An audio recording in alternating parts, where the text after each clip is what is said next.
U.S. Capitol Classics in China Open. We are in the lovely Gaylord Hotel in the National Harbor, and you have an amazing lineup of competition tonight. And the more you will be entertained. So let's practice real quick. 1, 2, 3, let's make some noise!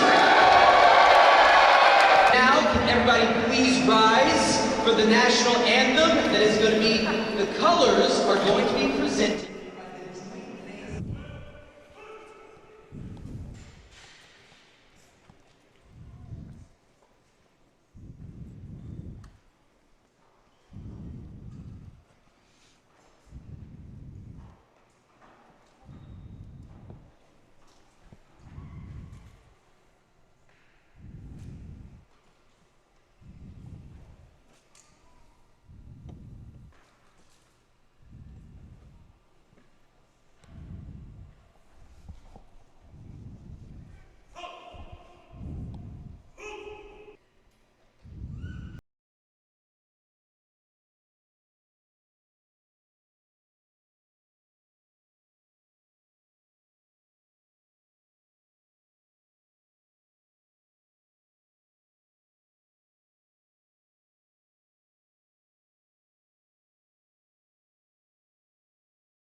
Gentlemen, we want to welcome you to the U.S. Capitol Classics in China. Very much.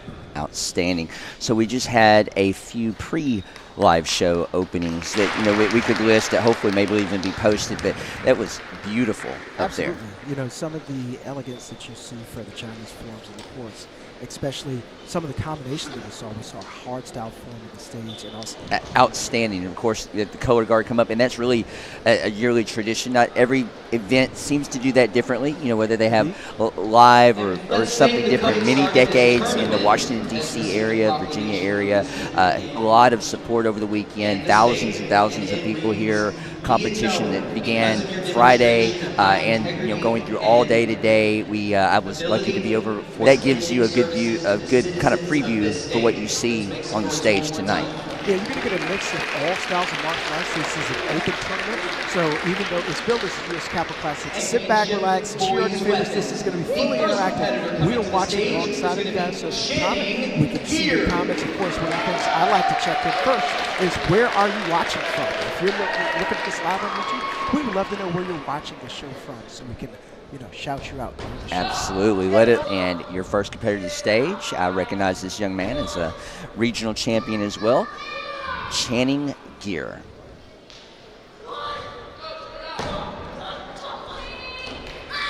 As you mentioned before, competitors 13 and under. I was not doing this. We talk about it, every month or so as we get to do the shows and the finals and share this with the people at home again that maybe don't always get to see it or haven't seen it in a while. And the competition doesn't get any easier. No. The talent is not getting underneath his leg, nice. Completely flawless at 13 and under. He might not even be 13. He could be 9. But I'm just saying, the amount of dedication that these young competitors put in their craft is absolutely amazing. Absolutely. I think Channing's 11 years old, and I believe he just moved to black belt this past year. So what an accomplishment. Great. You know, it's always something great about your first time. You know, you get up here, the nerves are there. Of course, you've got your teammates, parents, and your instructors, you know, cheering you on. But after a while, you become accustomed to it. You want to be here. Not his first time, coming now as the second competitor for the division. Welcome, Adamas Rakauskas, known as Atom Bomb. Representing martial arts game up. He's really, you know, specialized in his craft, coming along and improving his skill set. Look at the, you know, the command, the stage presence he has here, combinated with the music he has. That was all before he even drew his weapons. And off we go.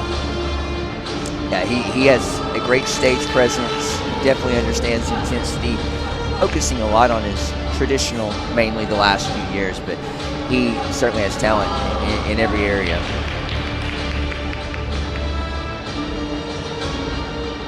Damas is 13 years old. He's at the top of that age food chain.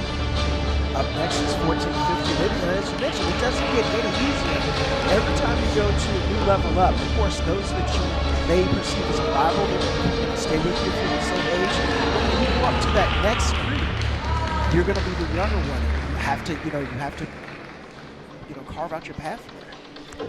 You got to prove yourself. That's part of the journey.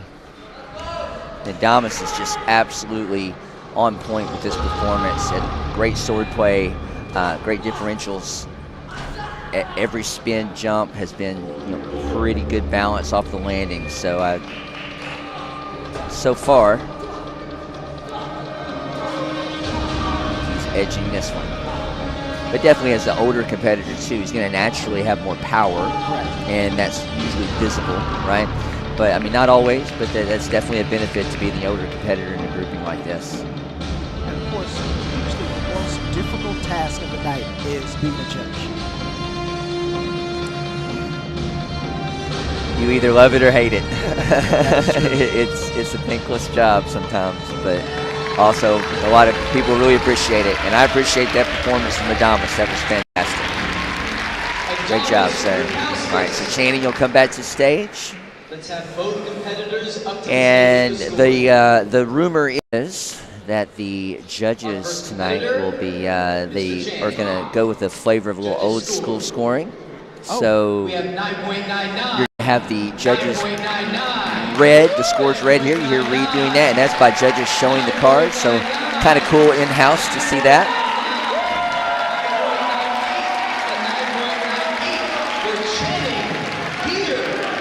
Look at that. Look at that.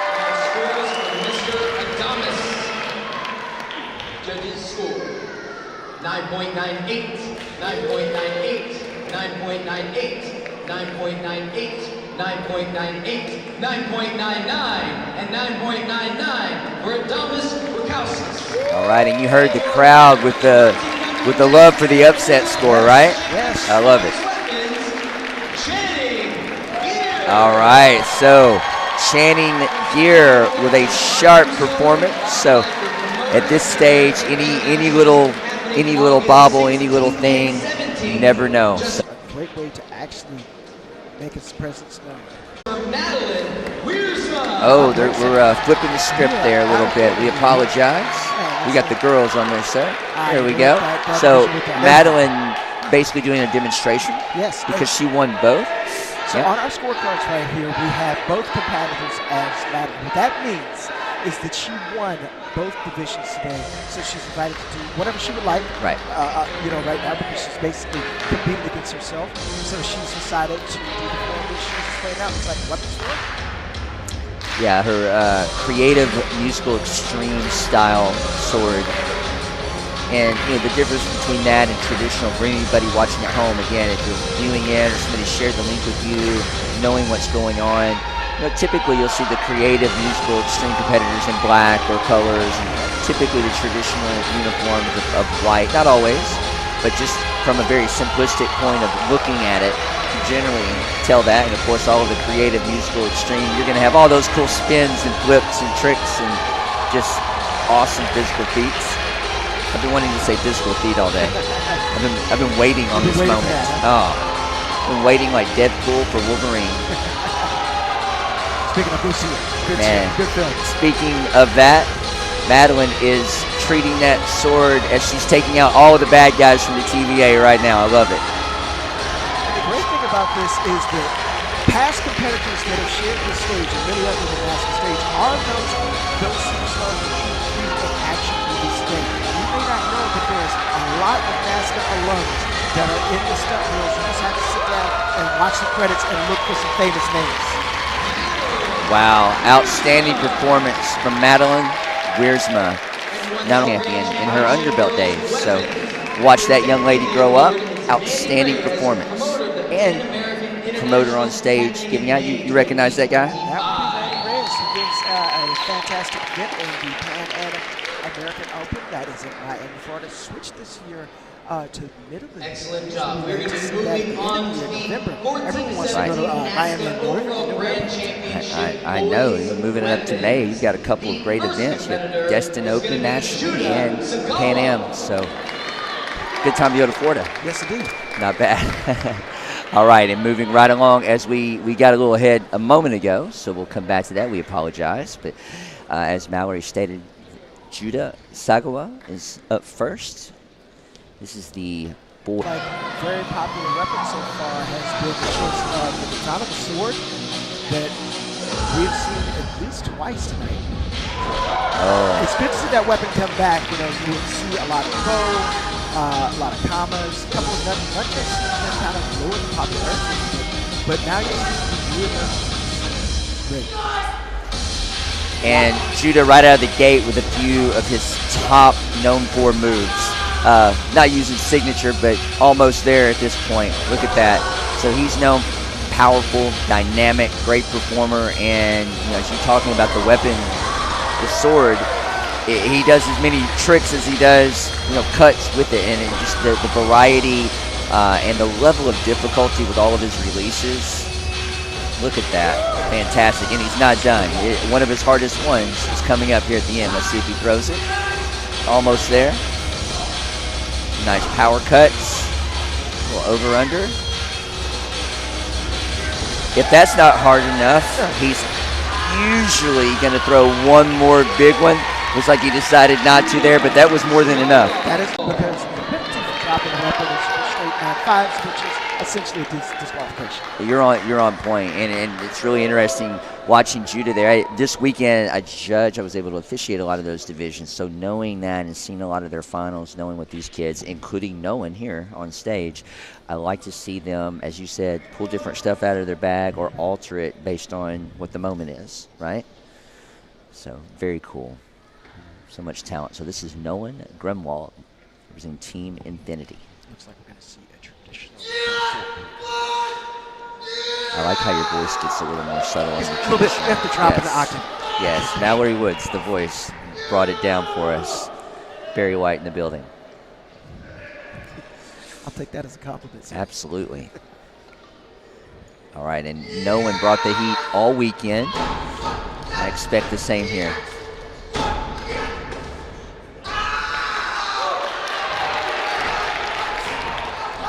Throughout my sport karate career, I never used the bow, but I've always been infatuated watching people that utilize this and just do it so well. I mean, you can look at a strike. Definitely. Maybe a Doombot or something under him, I'm not sure, but he got it. So he's definitely, getting the next film dedicated to him because he is not going to be around. But to see how clean the strikes are. Yes. And one of the things they tell you, if you're using a rifle, just to go back to color guard, something I did in high school, you move the bow around your head, not your head around the weapon, and you can just see the clean strikes here with such intensity. It's going to be a tough skill for these judges coming up next. What a tough call. I mean, I had to do it myself this week. That's what I was kind of making fun of myself. Like, I'm glad I'm not judging this last one with these two guys. So fantastic. Judges really can't go wrong there, but it's going to depend on what their flavor was, right? 9.99, 9.99, 9.99,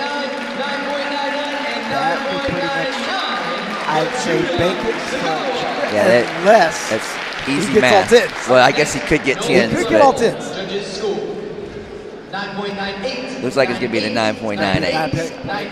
All right. Unfamiliar with this Yeah. format. It's going to be just like gymnastics, just like maybe watching the Olympics that are right now at 10-point scale. Drop the high and the low, and you take the average, and that is your winner. So it's just like how we watched before. You try to give a score, based on degree of difficulty. And that's what these judges look for. Mainly, they're looking for great stances and weapons control over the weapon, making sure that you're absolutely out there, you have complete control of that weapon, and you can actually show who is watching, who you're fighting.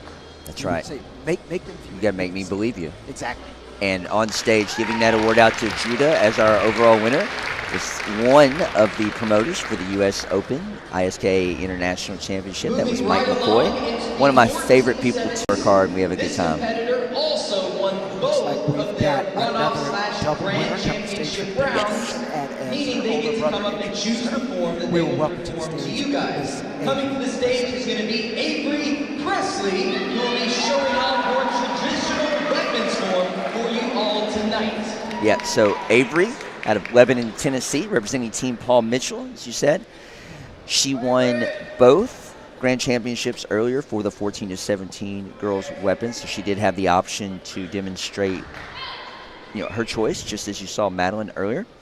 So you're going to see her traditional bow form. I always thought that Avery, or really all of the Presley siblings would have an advantage. You've got your older brother Reed, who is a national champion on the right, and Avery being the youngest can lean into the knowledge that her brothers have had for competing all these years and pick up a lot of things. Well, I think that's why the argument is, is she faster than the older brothers now? Is she better than the older brothers now? After a while, it does become a little bit of sibling rivalry, competition between siblings. And that's good. That's what, to be able to have, for other siblings involved in the same sport as you, and it's a sport that you really can do you can do together, like martial arts. That's amazing. So to watch all of them grow up over the years has been really fun, and watching them continue to push boundaries and become the best competitors in the sport. It's been fun to watch. Yeah, you do take a little bit of pride. Because, I remember when they were little itty bitty and they were doing this, and now they're all grown up. Avery. Yeah, great job from Miss Avery Presley on that traditional performance. Muhammad's been around a while, right, sir? He's been around a little bit. He's the promoter of the Compete Nationals out there in lovely Pomona, California. That's while he makes his way first couple of events of the year. Let's give it up for Avery one more time. East Coast, a place that has good weather. We always look forward to getting out to California to experience the sunshine, even if it's only for the weekend. Yeah, it's a great event. The Jahan Vosh family, they are a lot of fun. Great hosts. Have a great time out there. Love the event. So, yeah, if you've never been, Compete Internationals is every February, usually the weekend after the Memphis Open. That's true. So we have back-to-back really cool events there. Muhammad, I think they're getting the award. Had a little hiccup, a little catch him to get along, but he got it now. There he is. And it's always interesting. I can give you a quick story about Competes. One year, I was coming home back to D.C., and I was with some of my broadcast partners. Congrats, Avery. And they were looking at the weather. They were going home to a blizzard. I was coming home to 60 degrees. So now we're going to be moving a couple of on differences to there. That's a different experience. The 18 and over black belt Korean Forms Challenge. Okay. So if you can hear, I think on screen you can see Jeff Doss approaching the stage on one side and Jesse Scheffler approaching the stage on the opposite. So what are we looking at here with this? So this is going to be the Korean Forms Challenge, and you've got Jeff Doss on your right, and you've got Jesse Scheffler on the left. So this is a different type of challenge. Both competitors will go up, and they will actually be doing a form at the same time, not the same form. Now, I've always wondered, because it's a Korean form, you expect to see lots of high kicks and everything. They're not going to be in sync. And the possibility of perhaps even going across your opponent could happen. So you see Jeff starts off, there's an invert twist kick, sets in a couple punches. Jesse starts off a little bit slower, and you have the way to control the pace here. Maybe you want to get that last kick in. So both competitors will be going at the same time. It's a little bit of a challenge for the judges to watch both competitors, but you have to decide if you're Jeff's on the great side kick right there. Jesse, of course, showing those high blocks, which is low. And of course, the Leclerc school, which Jesse's from, is getting a little bit loud, cheering on their fellow teammate. Jeff representing Team Revolution, a former teammate of mine many years ago. Yeah, he's from the area. He is from Westburg, Virginia. Shout out. Yep. Jesse from upstate New York area with the Leclerc group. Two of our top competitors overall, not just in Korean forms. These guys can do it all. It's good to see the Leclerc team get out more. I used to think it was Robert Leclerc many years ago. Very tough competitor, very hard to fight against. You can see all Korean type of styles. He had some strong side kicks, and I tried to avoid those at all costs. Oh, he definitely a beast, and he's still fighting to this day. So. Yes, he is. And a great official, too. Give him some props, so for sure. Jeff is finished, and Jesse's finished with that. And now the judges may stand up traditionally and point to one side. We'll see if that's the true old school way they're going to go and score this. What do you think? Ooh. Judges will be calling left or right with this tradition. It's like Master John Chung at the front, making the call there, doing the count, and it looks like Jeff Doss is the winner. Jeff Doss. Presenting this award is Maggie Messina with Female Fighters Matter 2. Great. One of my favorite people around. Her energy's awesome at events, and she's always hustling and supporting. Miss Maggie Messina is making her way up to the stage to give the award to Mr. Jeff Doss. You know, quickly about Maggie. Unfortunately, sometimes there have been years past prize money for male competitors would be, 1,000 for men, 500 for women. And Maggie stepped in herself and decided to match that prize money for every tournament. So really putting, she's going to sit with cash. She's going to go out there and honor those ladies and make sure they have the first. So definitely hats off to her and female fighters for that. That's right. A lot of individuals stepping up, doing a lot of different things and organizations, and we just need more of it through sport karate. That's always awesome to hear. Yeah, she's great. All right, and we're going to move along. And speaking of ladies division, we have the Women's Korean Form Challenge, so 18 and above for this particular group. You have Caitlin Vong versus Lily McGuire. This is a little bit of a rerun. Rerun, except for the ladies this time. Yeah, they definitely have competed against each other quite a few times. I know there was a big runoff earlier with their divisions, so I'm excited to see how they perform here. Two of the best Korean stylists in the game right now. Get back for one, and I didn't hear the Caitlin's form usually said at the beginning. I didn't hear it, but we'll watch. Choreo. Watch out for the high kicks. Beware.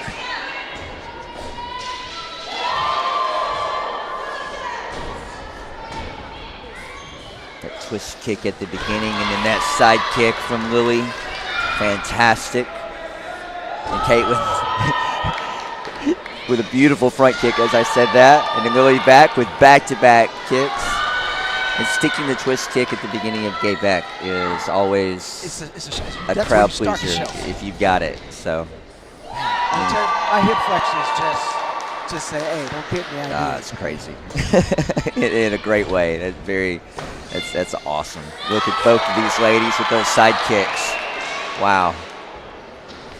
Caitlin has just been on a tear over the past year. Yes. Winning multiple grand championships and just top of her game. So this is exciting to see. Great finish from Lily.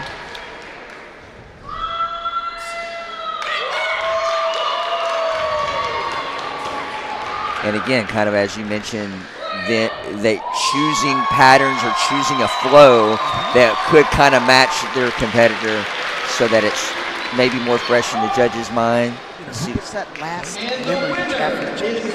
Lily! And it looks like they went with Lily McGuire on this one. Right? So super close, obviously, could have went either way.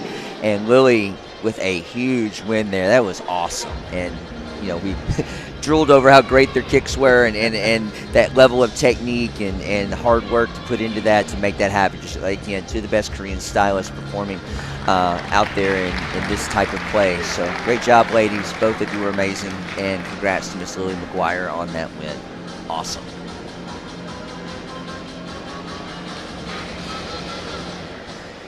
We are keeping things moving here at the Sparring Classics 2024 edition. Now the Brown family is going to be coming to the stage. Overall Grand Championship, black belt, men's traditional forms, and we are in for a treat for the next two competitors. First up, we've got, if I remember right, straight up Jersey, Joey Castro.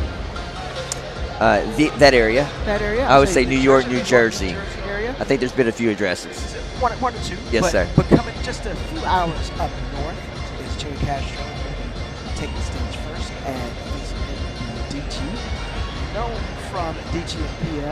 Oh yeah, they're going to do a little timeout here before we start that. There's Master Brown on stage. Fantastic. I used to like to come up on the stage. I know I sound something like a frog, but you guys were so Meaning amazing. Miss Brown, by the way, but she brought Mr. Brown with her. She's letting him talk. I love it. Brown family they're so great. This is my family, two of the three, that helped me put this thing on. I get all the praise. Dennis Brown, Grandmaster Dennis, all you guys that call ask to be my daughter from New York, and comes down every year.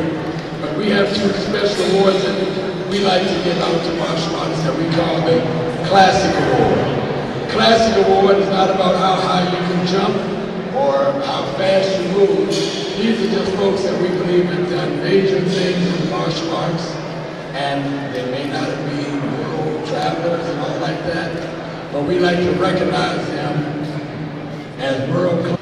This is a guy I believe I competed against years ago. I was old, he was still young, but he's out major things. It's going to surprise you. I know I'm going to surprise him because he's unexpected. Let's have Mr. Mark Russo.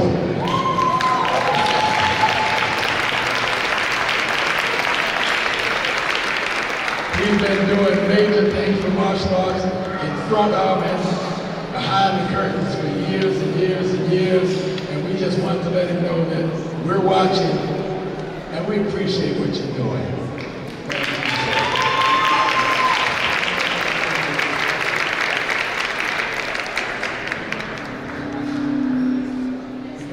We got one more, and I'm going to take my frog voice on off the stage.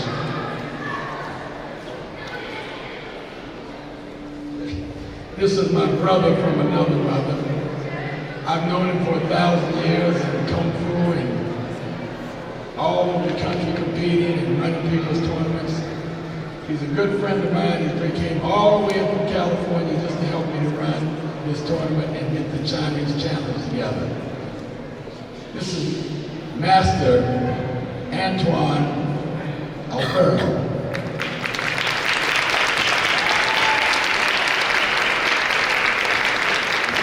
I've known him for...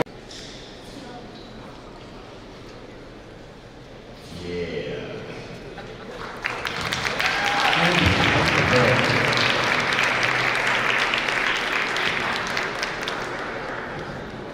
I'm gonna make him say something. I want to thank you. It's been a pleasure. I just celebrated 62 years in martial arts. Today it's fresh because of competitions like this. There's a continuing growth. I can bring up my daughter, who just went and hit Gigi.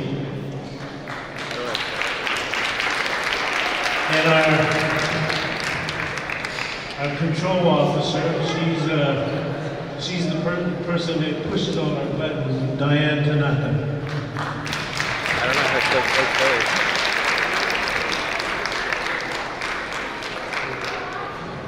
Thank you again.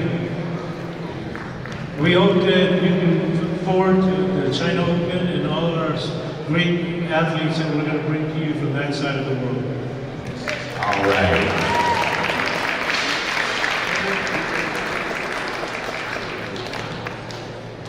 I did not, but I'm trying to remember how long ago it was that we competed against each other when we used to bet.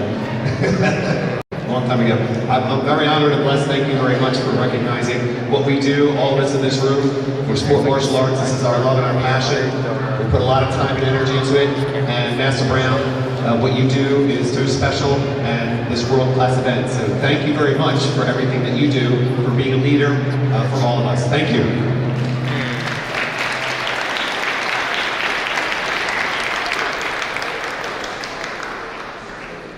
Scroll wheel isn't working. That's the problem.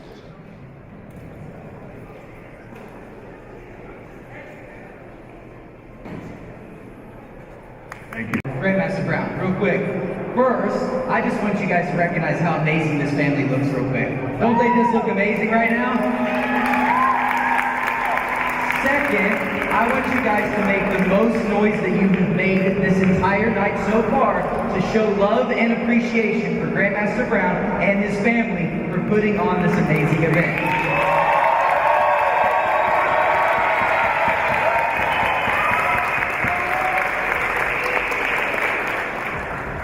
Are you guys ready for some more competition? All right, let's get it going.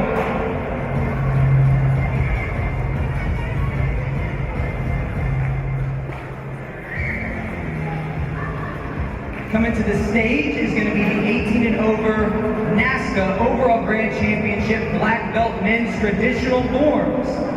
Your first competitor is going to be Joey Castro.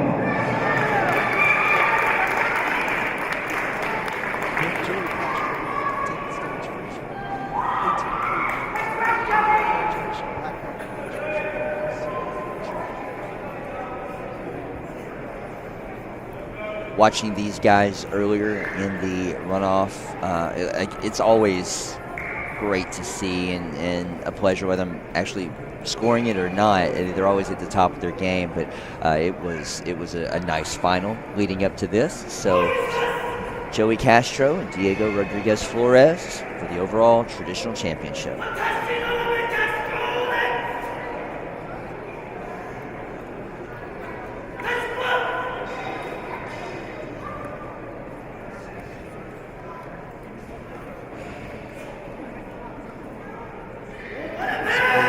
Joey with complete command of this crowd. I hear a super impale. Joey definitely has a long list of kata that he studies and works to perfect. I've read quite a few of his posts over the years on social media talking about that and some of the different things that he studies. So I always think that's impressive. Very much so. It's being a kata person. It's cool. And take that from the other side, training a lot for sparring. I think about the regimen that I would have, 3-4 times a week, just sparring. Whether you're doing weights or stretching or whatever you're doing, to supplement that is one thing. But the dedication that you have to do the kata over and over and over. But not only it's something to do it over and over and over again, but to be able to fix a tiny mistake, maybe a finger out of place, maybe your foot was just not as extended the way you wanted to be able to see that in self-regret, which is what it's actually amazing. I always tell people to practice 1,000 times to get it right that one time. That's right. Those little things are often the difference between winning the division or some other placement. The time put in to fine-tune those little details, your posture, your foot position, your hip motion, your execution, your timing. Joey's definitely a master of those attributes. There's not a move that he has not practiced hundreds, if not thousands of times.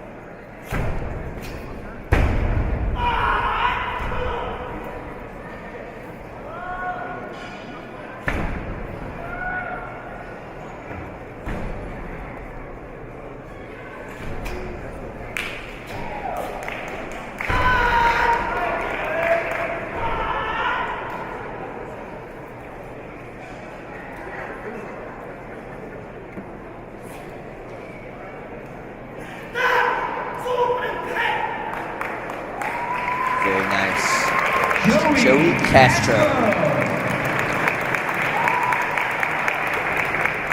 And his competitor coming to the stage is Diego Rodriguez Flores.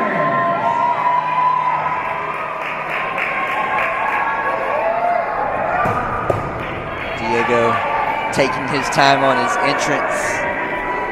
A stump of his own, right? Right, setting the stage. Once again, shout out to that great podcast, DG and Pia, that he and his sister do.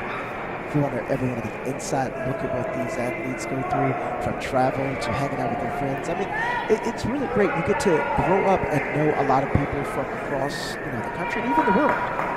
And you get to see them sometimes once a month, sometimes twice a month. I know DG himself is going into his senior year of college, and he's looking for a career in cybersecurity. Super talented family, great sport karate family.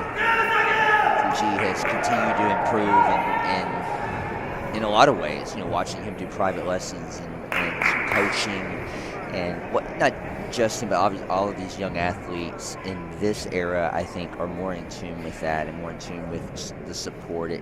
I see it more than ever. Maybe because I'm not busy competing myself, right. I notice or whatnot, and I'm super proud to see that. And Diego's definitely been stepping up that part in this game. So really cool to see that on top of him being one of the top traditional performers we have. It's also interesting that you see, for example, if you were to go to Diego or Joey, you could say, like, who did you train with who did you take private lessons with? And they would say a name, and you'd be like, I'm pretty sure we would say, I know that name. And then you can even go to that person and say, well, who did you train? And then they would mention the name. You're like, I know that. So you can see the lineage. Like, for example, DG's giving private lessons on his own now to a champion that will be in the future, that will be giving private lessons to students in the future. And you see that tradition just continue on the line. Got to hand it down, my friend. Yes, indeed. And I will say these competitors are pushing the competition's level forward each step at a time. We saw before with the extreme weapons competitions that we had before. These kids are doing these moves that, just like almost in your sleep, and they're innovating. Meanwhile, you have a traditionalist on stage like this that keep that traditional martial arts alive. They're doing it just as it was done many, many years ago, over and over and over again, as the crowd starts to get into the performance.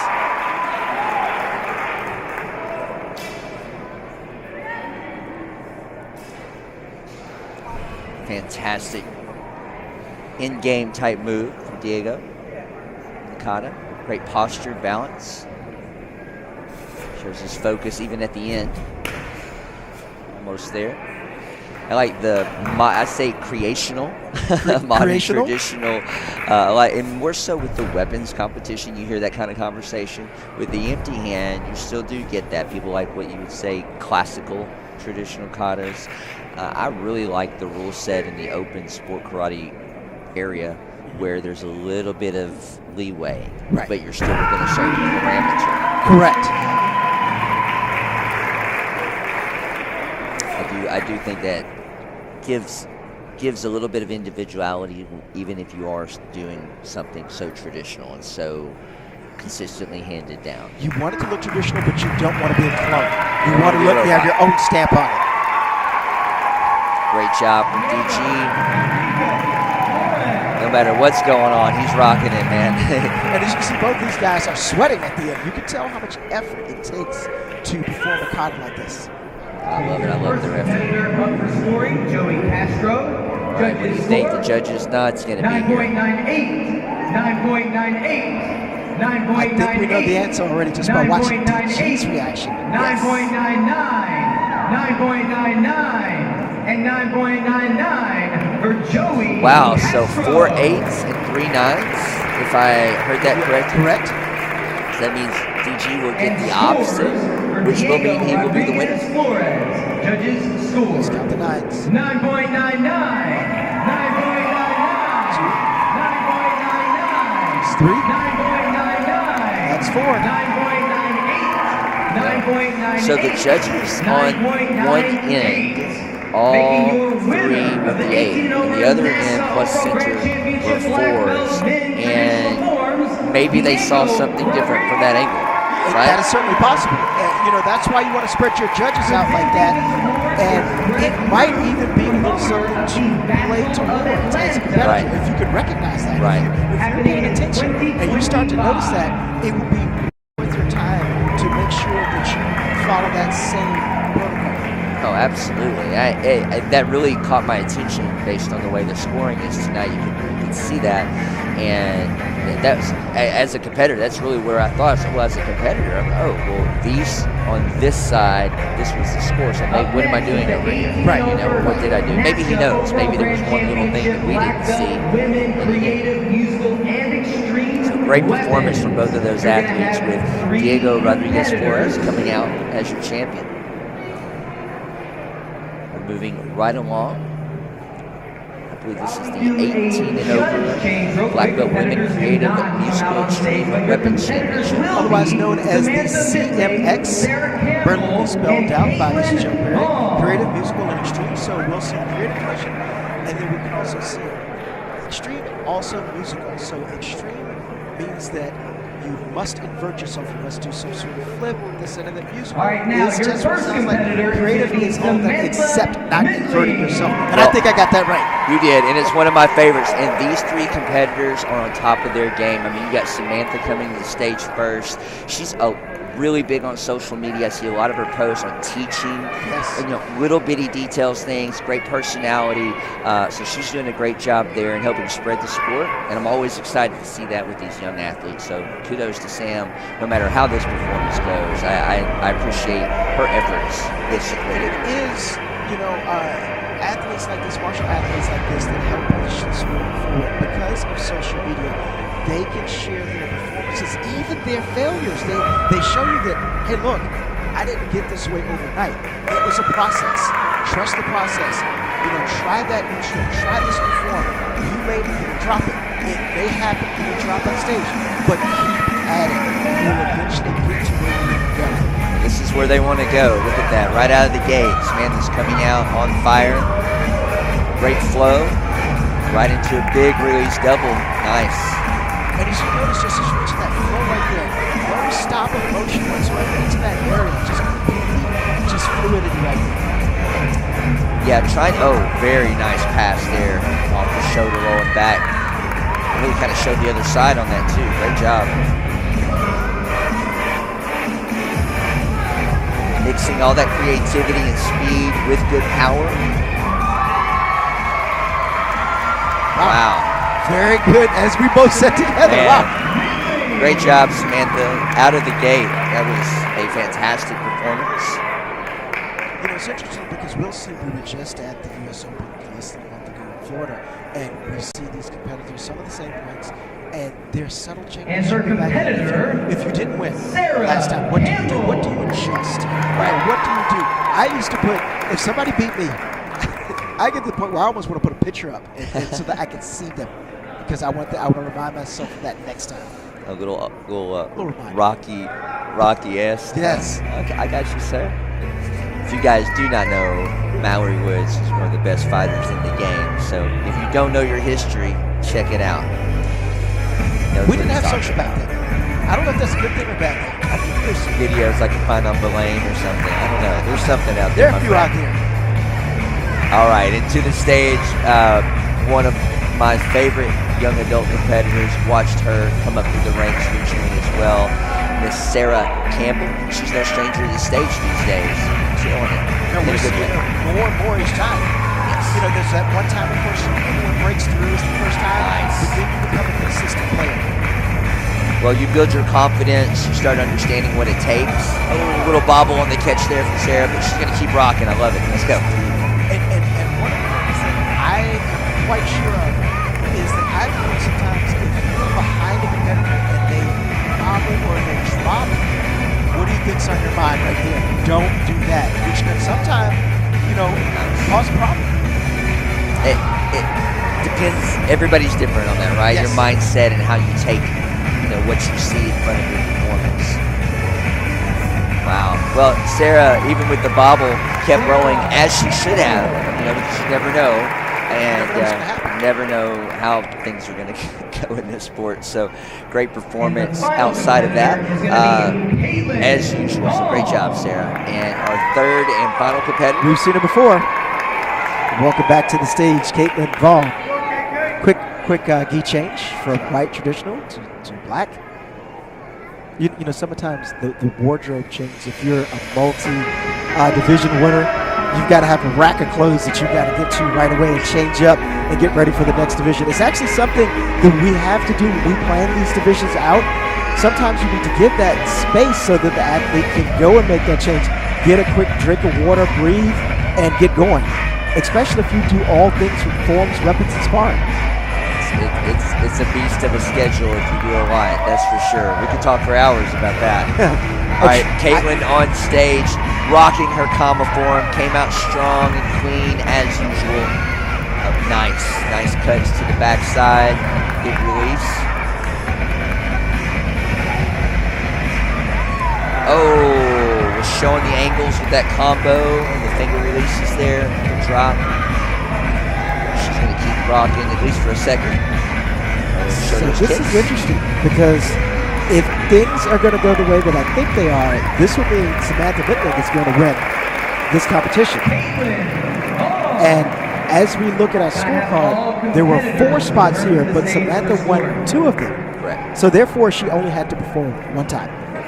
Yeah, she had the choice because she earned first place berth in 2 different divisions. So she made the right choice because she came out on fire. Yes, she did. That was impressive. 9.99.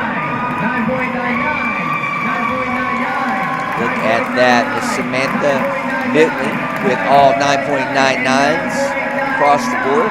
That's what's up. Now, Joey, you've been in this position before while you're waiting for the judges to score. What goes on in your head right now? Now, I know a couple of these competitors drop their head bobbles, but when you see someone get a score like that and then you're up to be scored, what is going through your head right before the judges come out? But, you know, I mean, really, as a competitor, I remember in divisions where, you know, if it was at this level, you have somebody go in front of you, you know, and get their scores, especially they pull straight 9s. Yes. You know, you're like, well, obviously I didn't win. It's kind of struck like, oh, okay. Right. Yeah. You know, but I mean, prior to the judges letting out the scores, you know, I mean, no matter how well you perform, you know, you got a little nerves, for sure. So Samantha Whitling winning this division, and out, of course, is Maggie Messina, presenting one of those lovely pyramids. That's a cool award. Oh, see, I'm going to tell you right now, there's some awards that I kept, something that you're like, oh, this is the greatest trophy, but awards like this will sit at my desk when we actually did go into offices way back in the day, and I would just sit it there and just let people ask me what it was for, because a lot of people didn't know I did this at work. You know? I heard that. Well, hey, Samantha, congratulations. You've got an amazing award, completely earned. Great job, man. All right, moving along to the men. So this is the men's Creative Musical Extreme Weapons overall final. To the stage, representing Team Paul Mitchell out of Texas, Alex Mancias. Just looking at the names, this is going to be pretty good. All right, just looking at our numbers for our live stream, we've cracked 100. So thank you those that are sharing the streams. You know, mentioning to your friends, hey, check this out, take a look at it. We certainly appreciate you.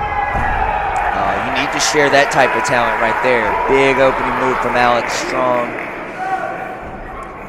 Using the commas.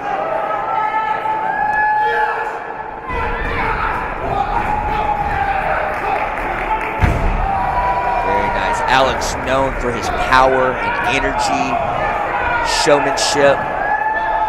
Oh! Man, hey, he was on fire with that. Maybe he's going to run it back. Oh, going right into his tricky pass. You know what? Sometimes if you have a bobble or a drop like that, you still have use of the stage, and maybe it's time to go ahead and do that big trick. Go ahead and workshop something for next time. You know, bring out something that does make this a victory for you. Man, outstanding. So, great Tiger Chain walking by, saying hi. Legend. Appreciate that, sir.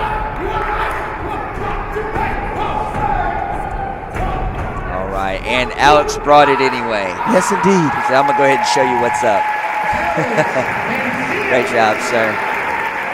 You see that smile.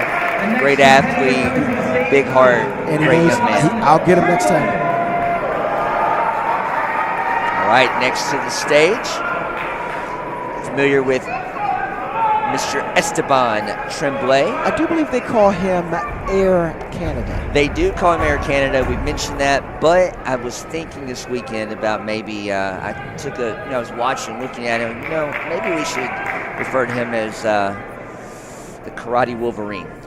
Hold on now, you might be onto something. He is from Canada. He is from Canada. Check. He does have some gruff going on, like beard thing. Check. Okay. Yeah. Me too. So I understand, right? And in the hair. Check. Look at him. He looks a little Hugh Jackman-esque. We might have Wolverine. We might have to contact some people in Department H. What do you guys think at home? Are you guys watching, my Sport Karate fans? Esteban pull off the Wolverine? I think maybe he can. It's a big compliment. And here he goes.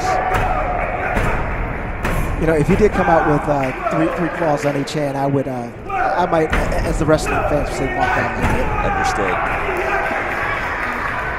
All right, so no music. He's going to go a cappella. No He problem. is. No music, no problem. Man, look at that. Nice flow. Huge combination all the way across the stage. Big air. Look great. Bow work. Fast and clean so far. Great flow. Nice. That was a great flow. I'm not sure on the catch from this angle. I don't know if it was a little off or not. From this angle, it looked a little off for me, but you know what? My opinion doesn't matter. It is those judges in front. That's right. That's right. We're just calling what we see. But that's all. however, that's a definite drop. And you don't see that a lot from Esteban. No, I've never seen that from Esteban. However, now here's the question. Your first two opponents have dropped. You're Philip Bruner. Do you pull back now? Do you pull back on a little of the wrist? What do you do? I don't know if Philip watched or if he's gotten the word now, before he's going to come up. And I don't know if it's smart to necessarily completely change anything. That's the thing. You're messing with something that you've practiced a bunch. Do you go pull back? Because right now it's in the bag as long as you don't drop. He should. I would pull back my releases because those have the highest degree of difficulty and the most risk. Chance of a drop. Tricks, this type of thing. He could be off balance. He could be a little shaky, but he would still pull the win. Being the only competitor that dropped the weapon. So if you just want to break it down to the bare bones of what we're saying, all he needs to do is complete a form and not drop his weapon. That's correct. But at the same time, to his credit, he's one of the top competitors in the world. We would love to see his best. And we expect that from him. So it's an interesting conversation that's probably going on in his head right now as the music starts to come up for Philip. And all of you guys at home, if you're watching, you're familiar with the game, you know what we're saying. Philip is dynamic. One of the top young competitors. Has moved up into the adult division this year. And when he is on, it is just absolute fire. So let's see what he brings here. Representing Team Competitive Edge. When he starts off using the comma, I do believe this is the first, maybe second comma form that we've seen tonight. A couple of releases there. A lot of releases there. He's not shied off the bat in that combination. He's got a little pass across the stage. Oh, comes back with a release. Right into a tricky combo. Very nice.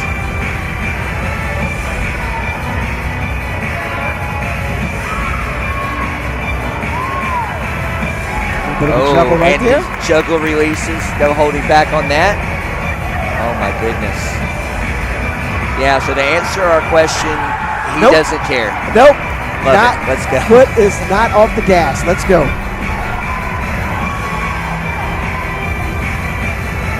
Very nice. There you go. Now I think maybe at the very end he knew he did not need any more releases.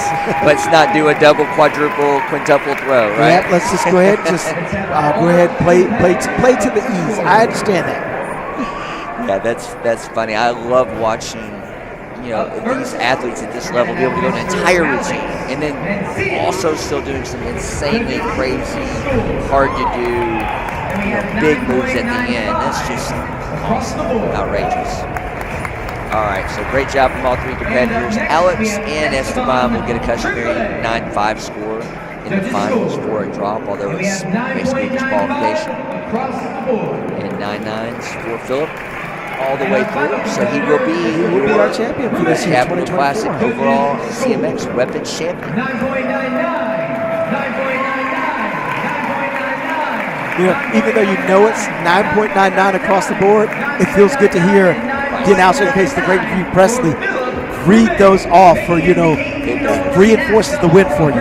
Especially as old school people, but I think everyone loves it as a competitor. You hear that so much. It's like, I like hearing it, even though I already know I got it. It's cool to know that I got the 9.99s. Pretty cool, you're right. All right, look, and Mr. Nick Smith on stage. Look at those guys. Little pose. I love that energy, the positivity. It's a lot of fun. That's what it's all about. Nick Smith, the promoter of one of the promoters of this team, with the Cowboy Up every year in Texas, one of the great national events that continues to grow in the Kalahari resorts next year, which is going to be fun. It's also a professional martial arts conference ProMac rated event, so we're super proud to be partnered with that group. So I heard a lot of good things from that tournament lately, so And we're I'm going to make my way down there. You will. That team's doing a great job. I'm glad to be a small part of that. And man, I would love to have you come down. We got to make that happen. Make that happen. Coming to the stage on the red side. All right, next to the stage, a little fighting, sir. Something I might have a little something to know about. Looks like we've got Jake, representing, of course, the United States. She's going to be on our left. And we've got Katarina Herman, who is representing Team Paul Mitchell, but as also before mentioned, another Canadian. They're invading. They're invading. The Canadians are coming. 2 minutes of fighting. Deadpool has opened the gates. Exactly. We're looking at the wrong border. Everybody's worried about the other border. We got to worry about this. I don't know. Yeah. Some people might argue that Mike Bernardo opened the gates back in the day. He not only opened, he blasted them forward and did knock the doors off of that thing. He did. He was amazing. There's Coach Damian Gilbert. Happy birthday to him yesterday. Celebrated his birthday by working out, throwing up some weights as if he needed to. So already could probably bench press the whole gym. Yeah, he looks like he ate the weight, like in a muscular way. That's a compliment, by the way, sir. All right, here we go with these ladies. So if you guys haven't seen point sparring before, foot techniques are 2 points and hand techniques are 1 point. All hand techniques must exist above to the body or the entire head, nothing to the neck. There's no ground fighting, as you can see right now. The judges will stop the action, and you have the majority of the judges agree before a point is awarded. Now, Jaden has her work cut out for her, but she gets inside for the blitz. As you can tell, there is a height discrepancy between our two competitors. That is something I've fought against my entire life, and I will tell you right now, it's bad. But what you have to do is you have to be fast. The fighters got tangled up right there. They're back on stage. That's what I was going to ask. If you were the shorter fighter, especially Katarina, having so much talent. I mean, she's not just a long leg kicker. Right. She can move. She can move. What you need to do is you need to cut angles so sharp that you would make the angles bleed. You've got to cut angles. You've got to do fakes. You have to lie to your opponent. One of the great things about sparring is lie, deception. Make them think left when you're going right. Feign weakness when you're strong. 1 minute remaining. It's absolutely what you want to do. And you got to be careful from running to that leg. Did she get inside? No. Good fadeaway back fist by Katarina. So the thing is, it looks like Katarina's up 4-1 for those who are not at the top of the screens. I mean, look at the way she's battling that leg. You got to get right in there. You've got to make forward progression. And also one of the things that I would do is with a long leg like that by Katarina, I would throw a reversal kick just to get her thinking that I could do this at any time. I'm going to counter you. I will take that weapon away from you. Good blitz. Now that's what I'm talking about right there. That is classic Sean Elliott as her coach is sitting over there in the chair. Something he did best. And I fought against him enough to know. That's great. 10 seconds remaining. Stop time. Looks like All time. Make sure the yeah, fighters there was okay. she had her leg up, and unfortunately she landed a bit hard. So that is, sometimes you have to see the kicking game. You have to say, okay, this person's going to win the kicking game, so I'm going to work about my punches. I'm going to work and everything on there because that person's a more dynamic kicker than you, so therefore you have to say, okay, I'm going to give you that. That's fine. I'll work on my hands. But it also exposes what do you have for plan B? Right. If someone is out there and they take that front leg away from you, what else do you have in your quiver? Do you have a dynamic punching game? Do you have dynamic defensive ability? What do you have? Where can you go to? Because if they take your best directly from you, you have to have a plan B. Always have a plan B, although you want to stay on plan A, obviously. Oh, but plan A is always a plan. you have these moments, right? You know, and everybody has a plan until they get kicked I was or just punched in the mouth. kidding. You know, It happens. It happens. It happens to the best of us. Everybody on this stage has eaten an absolutely hard shot. Don't let them tell you, or don't think the opposite. As I see, and as Jada gets to her feet, looks like she's having a little bit of hard time with the hip and back. That's what it looks like here. So hopefully she is okay. We do still have 10 seconds. Yeah, left we'll in the see. match. And the medic will give a final clear if they check the Yes. fighters, just like they would be able to do that. So far, such a great fight. Yeah, and she's down. Oh, that's 2-6. Correction on my part. I said 2-4. But she can still bring this back. And a great sportsmanship, Katarina, clapping for her opponent. You know, you don't want to hurt them seriously in this game. And great job to the officials. We have Master Terry Kramer on the back side, Sierra Johnson from Tennessee on the front side. And time is up. That round, Katarina up 6-2. 6-2, and that's also important. Remember, you've got 2 rounds here, so okay, get back on the stool. Let's get some get some updates from coach to find out what your plan will be. So if you're down by 4, you've got 2 minutes. Okay, so you see that, you know she's coming out kicking. Okay, all right. What do you do from here? You probably want to play just to the outside range of that leg, meaning you need to get close. Some people are not comfortable with that, but get comfortable making it close. Get in her face, unleash your barrage punches, and get right back to the line. That will be what I would be telling the fighter on the side. Absolutely.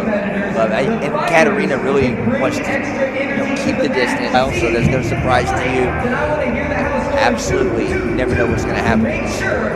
You know, it's Sean Elliott. He's coached so many great fighters over the years. So excited fight for Gina Thornton was out there and just blasting away. You can see the type of fighting style, using that blitz style fighting. And we're on the way for another round right now. So let's see. That's great. I mean, shake it off a little yeah. bit. I mean, that's the best thing. The best thing you can do in this game is have a short Right. she's working angle right now. You can see she's probing. Katarina's keeping her weight. It's not a state secret exactly what you said she's going to do. Katarina's going to keep flipping that round kick up. I thought she hit her. Some of the crowd did too, but we're going to keep going on. Again, a majority of judges have to agree. This time they do. Yeah, I noticed the 2 front side judges both tapped their shoulder as in it was a shoulder block there. And I'm used to looking for that from the other judges so much. So I noticed that. I like it when they give little hand signals or a little this or that in those moments. Exactly. And see, one of the disadvantages that Jada has right now, she's fighting right leg against a left leg fighter. Okay, so technically it's it's an open stance, but the thing is that you either have to have high enough flexibility to get over her leg, jam that leg in case you didn't get there in time, or hook kick underneath it. Right. But, and that open stance right there, really, and that's a 10-point spread. So this match is, but what I was saying to finish that card is you can continue to close the gap and take a wider angle and use those punches. You win or you learn. In this case, one of our opponents learned, but don't worry, they'll be back. Absolutely back. With female fighters matter too. All right, so Maggie Messina back on stage with the overall championship award for Miss Katarina. We only need about 15 seconds to know that she's tough lady. Absolutely. They always say, the ones I train will say, no, don't go light. I need you to, I don't want you to go easy on me. Let's go full speed. Hit me as hard as you can. Like, okay, all right, let's go. And you can appreciate a partner like that because you're both getting something from it. You're out there, you're not training her, you're training with her. We are now going to recognize the top 4 As it should be in those moments. for the most competitive. All right, looks like we have the demo team final coming up. No Yes. specific Basketball order. team final. The first school we're going to recognize is American Princeton. Would you guys So they are please in-house. come to the They are stage? announcing, I think, maybe some top The school second school awards we're going to recognize is and also the Claire demo teams that are coming up. Hyde Park. Bear with us And just the one next moment school as they that we're make going the to represent transition. is Maryland's Best Karate. Maryland's Best Karate. I recognize that name. You familiar with that? Yes, indeed. Great school run by Cameron Dawson right now. That's right. Cameron Ali. Also run by his father, late great Gerald Dawson. Great guy. I've spent many around up there in that school, as we mentioned before, taking hard shots. Well, Mr. Dawson was a big, tough guy, that's for sure. Yes. Speaking of tough folks. And Cam is bringing the pain himself. All right, what do we we have, I believe, some of the school representatives up to the stage now that they announced. So you may or may not be able to have heard all of those in-house, but I believe they're coming up for recognition and thanks from the Brown family. I mean, the support that the Browns get from these tournaments is great. In the DMV area, not the driver motor vehicle, that initials maybe, but the district, Maryland, and Virginia in this area. Love to have for the Browns and also for the Rose Capital Classes, and they continue to come every single year. Absolutely. Hey, I always love being in different cities and seeing what groups support or what's bigger in those areas. Of course, Master Brown with the ties with China and then having the China Open. We're going to see a little bit more of that. That's cool. Because we don't see that everywhere. We certainly do not see that everywhere. And one of the things that you realize in martial arts is that no one gets here by themselves. You're not going to be a self-made weapons, forms, sparring, whatever. You're going to have to get help along the way, and I think everybody knows that. You know that, we respect that in terms of earning your way to the stage, to learning. You know, we all started this as babies. That's right. With a thirst for knowledge. I'm not even saying white belts, no, but you have any belt. And to learn along the way and become what you see on the stage. And on stage now, we do have, as we mentioned, the team demonstration final. We have two teams. First up is Team LeClaire. We spoke about them a little earlier with Master LeClaire and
elements. People may ask that if they're used to watching dance or gymnastics, especially in the era of the Olympics right And the next team. And for those of you that are watching, yes, that is correct. Due to some copyright music that was played, we did have to mute that audio section of the video, unfortunately. But we want to keep the stream going, so the audio was muted. We gotta love copyright music forms and everything. You can stop what you can see, but you can't stop what you can hear. So you gotta adjust for that. But we have our next team on the stage right now. That's Team Competitive Edge, and they won the final demo placement with the runoff yesterday. So they're going second here. We've got a large team, people from all over the country.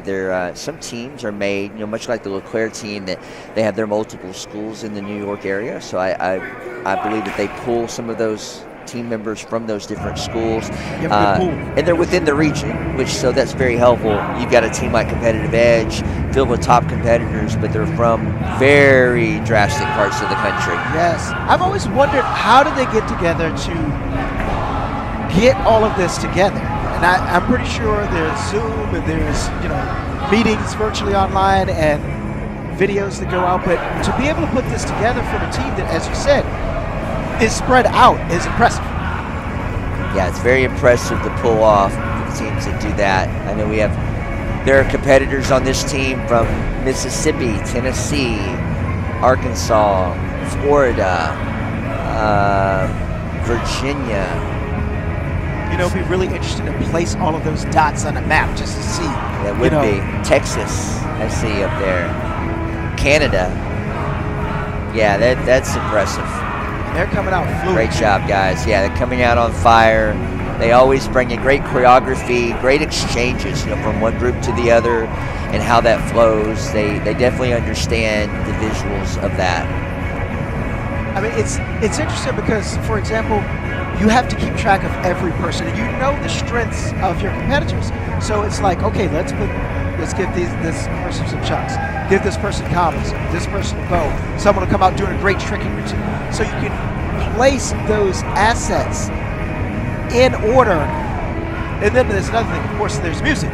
There's timing of everything. So much that goes into this. That's right. All right, here's the Competitive Edge ladies team doing their thing. Oh, and that was a nice jump and a nice front flip over top of the ladies. These guys are bringing the level of difficulty. It's way up there. You got to really trust your teammates too. Yes, you do. Oh, very nice pass by Wasim and Philip May.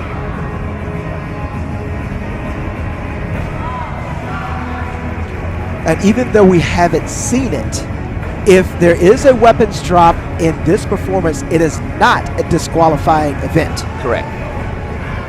Great. Maybe, you can look at that a few different ways, but there's a lot going on. There's a lot of weapons, a lot of competitors, a long routine. So, if they do drop a weapon, it's not automatically disqualification, nor does it mean that they're automatically going to lose. It depends on the overall demonstration and as a whole. So it's all taken together when it comes to this.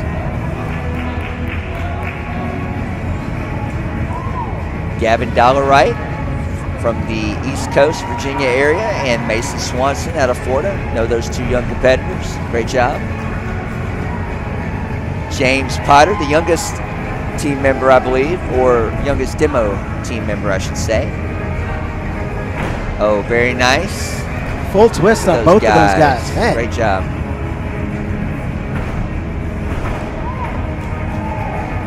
Big tricks here towards the end of the demonstration. Oh, wow. And Philip Brumet with one of the hardest body tricks in the game at the moment.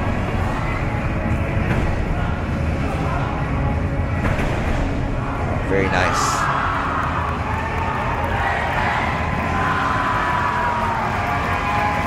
Put a stamp on it. Absolutely. That is fantastic. So those guys brought it. They brought the energy. They wanted it.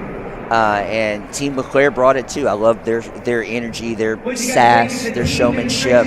Those ladies did a great job. And competitive edge with their level of experience and a lot of their team. While, and as you said, the practicing from around the country, getting together and consistency in the camps they do, you see that and you see their level kind of go up. So very impressive.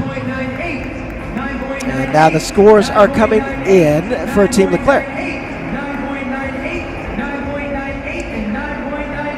Yeah, so 9.98 scores, which, without giving you the total, I know you can see that on your screen. It says 69.86. That'll be a second place score with a 9.99 individually reflecting first place, as we mentioned earlier.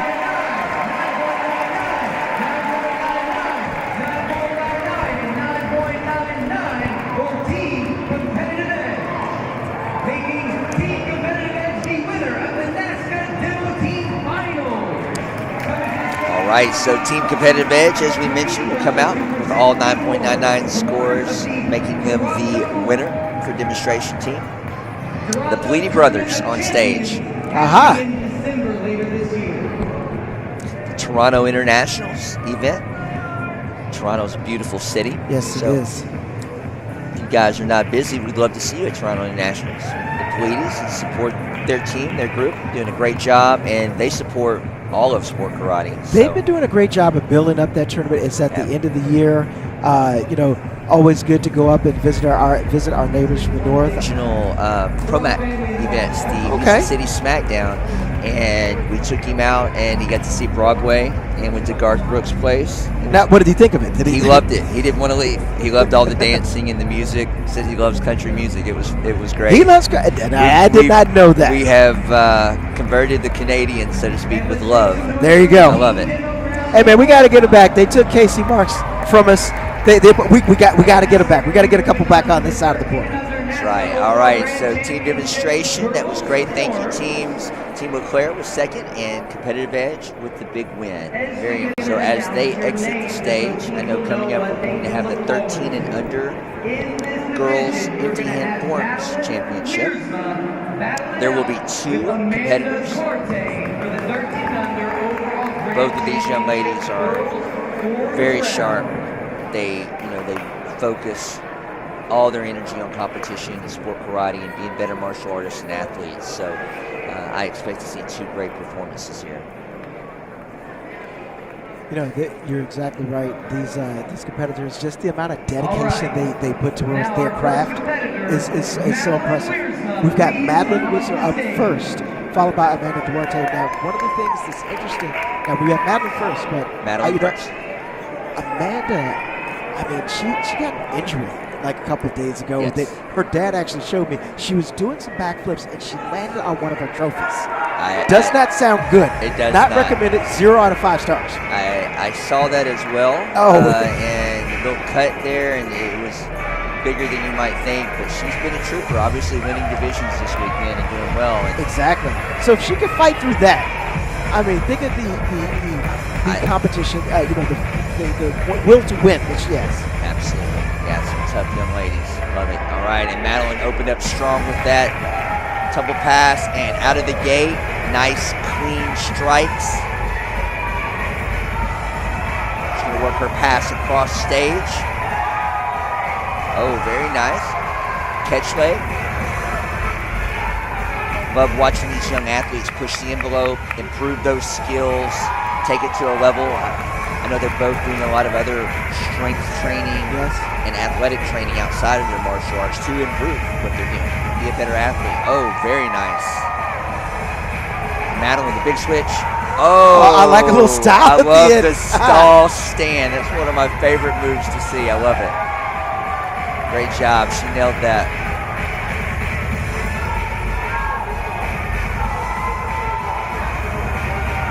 I know Madeline has a lot of top coaches in the game, and just so respectful and soaks it in, and you can see it right there with that fantastic performance. Great job, Madeline. It's so great to see that the young ladies and ladies out here doing martial arts. As a father of 3 daughters myself, supporting our young ladies in whatever they do. In this case, it's martial arts, but the support that you see for these young ladies, dads, moms, and not only just traditional dads and moms, but other competitors, moms and dads supporting all of them. It's always, everybody's so supportive of everyone up there. They compete against each other, but the support is always there.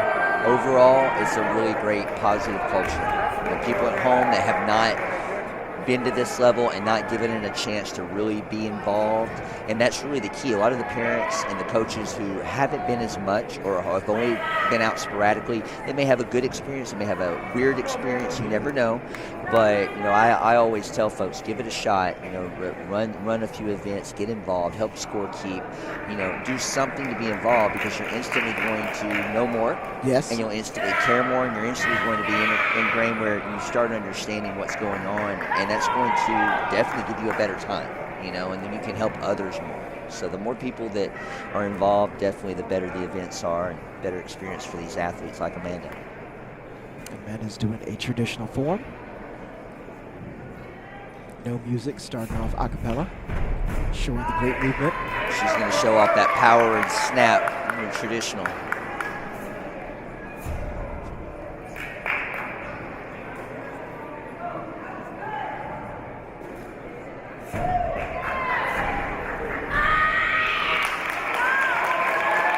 If I remember right, she has been training with Joe Castro too. I believe you're correct. I'm going to give proper respect when we can.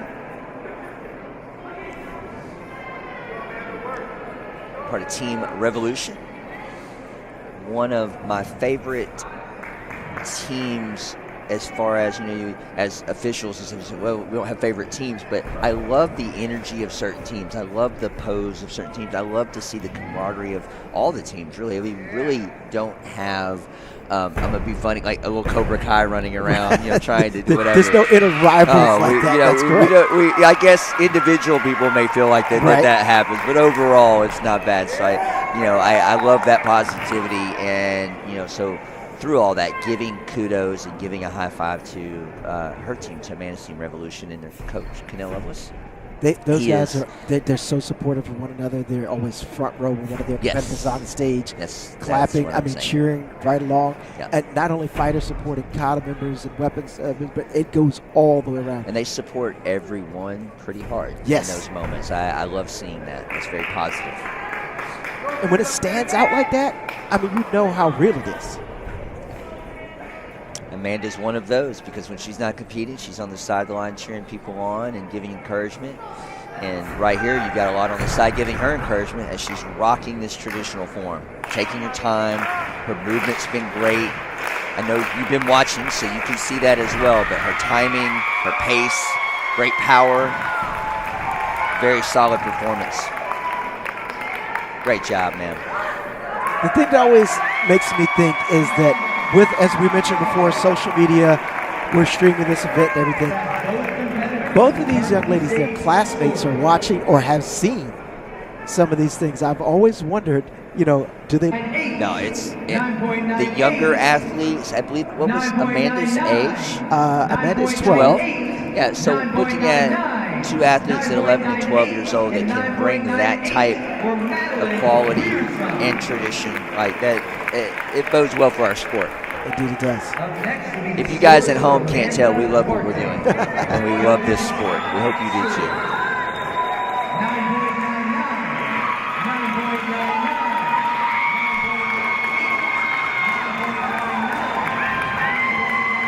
Man, the cheering is so loud. I can't hear what Reed's reading.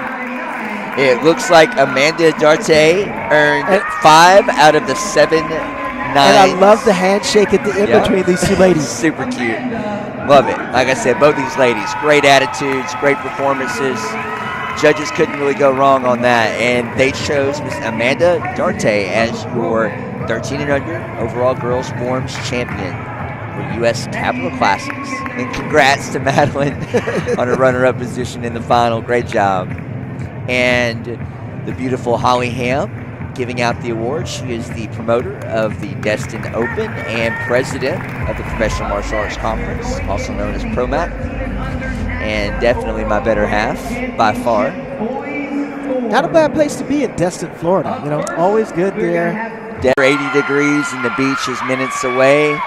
and a lot of friendly folks. So it's a great place to be, however often you can be. In May would be preferable for the Destin Open. A little hint there. Yes, sir. Subtle hint. Everyone's invited. And we're moving right along. We've got our 13 and under boys forms Open Championship.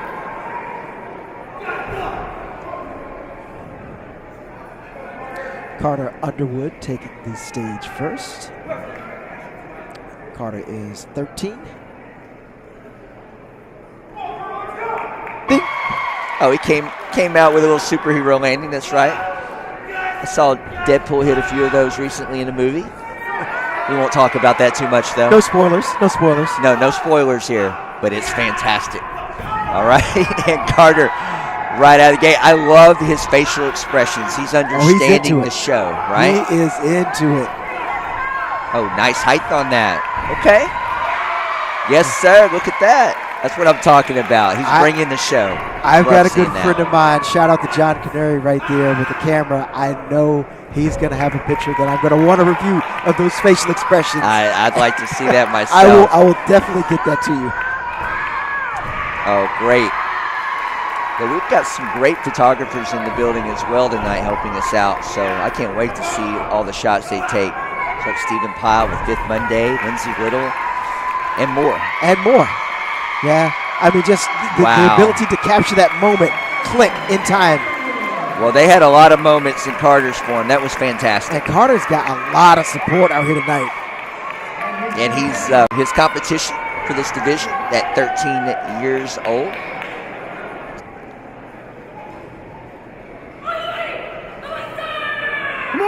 For most of these championships, if you're watching at home, if you're not, if we haven't explained it properly, the championships you're watching tonight, for the most part, are the traditional overall winner and the Creative Musical Extreme overall winner.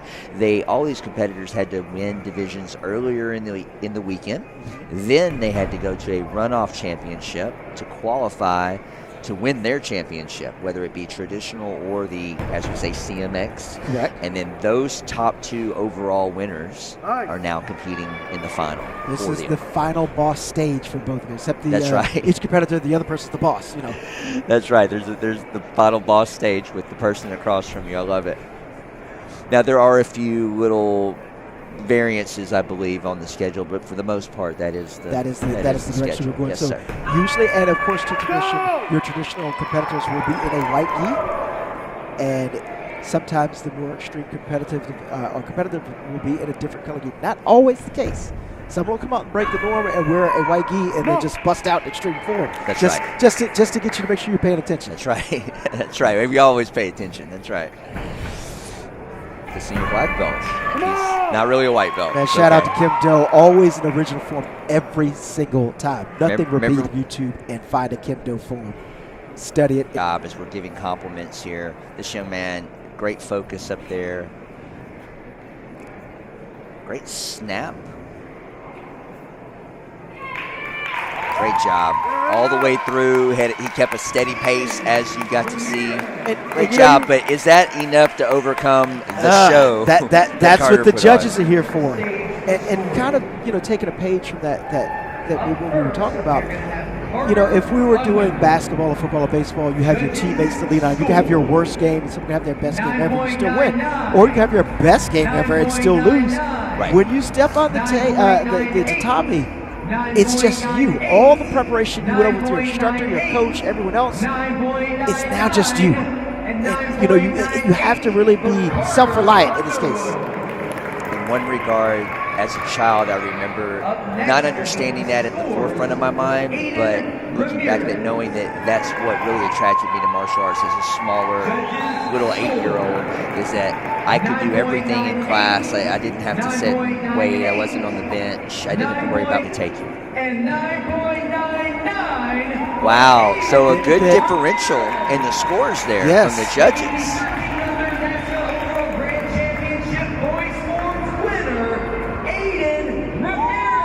Wow.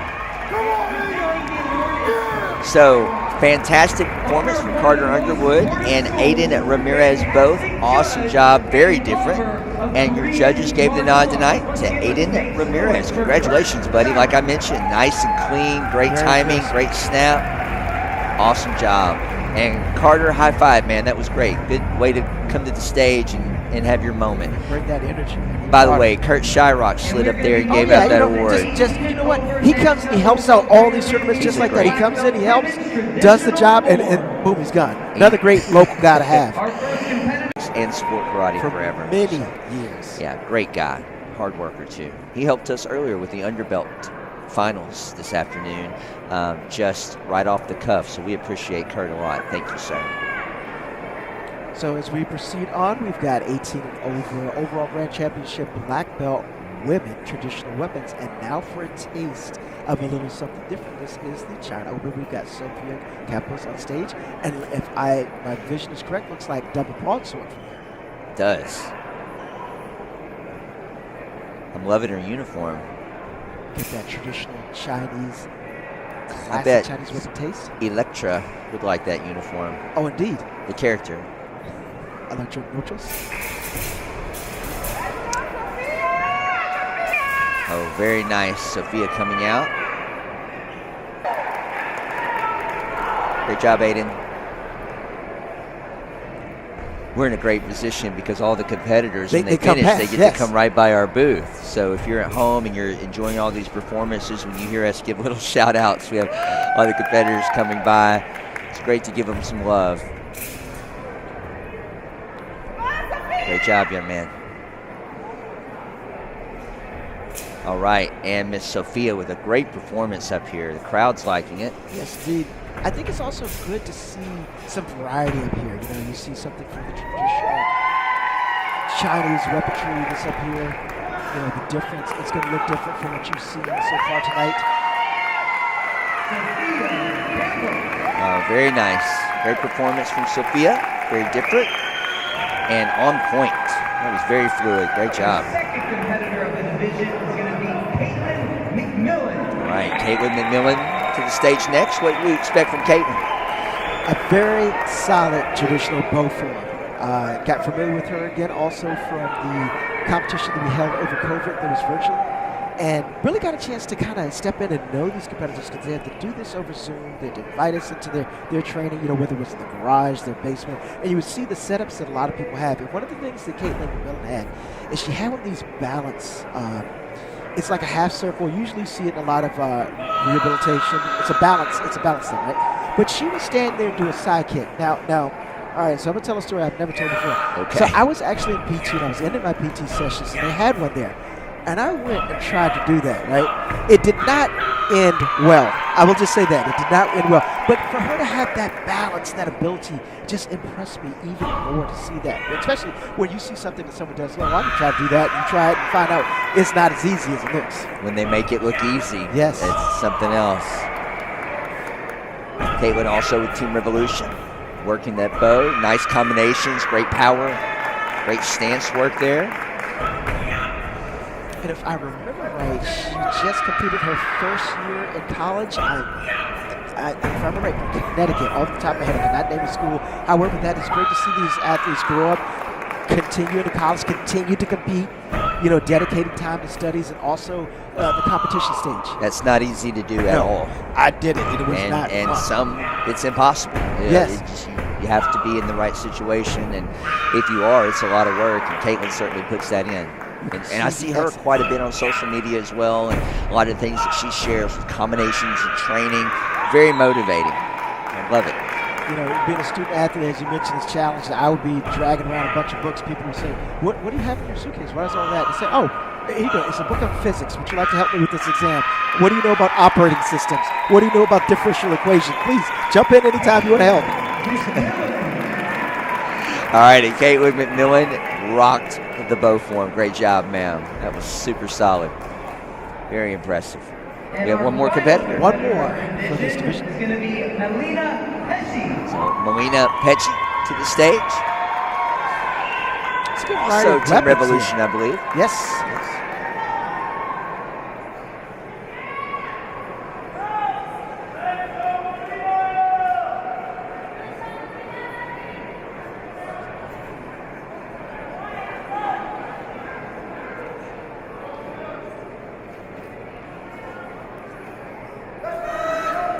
He's got great intensity, always puts on a great show. Sword work has been getting stronger, smoother.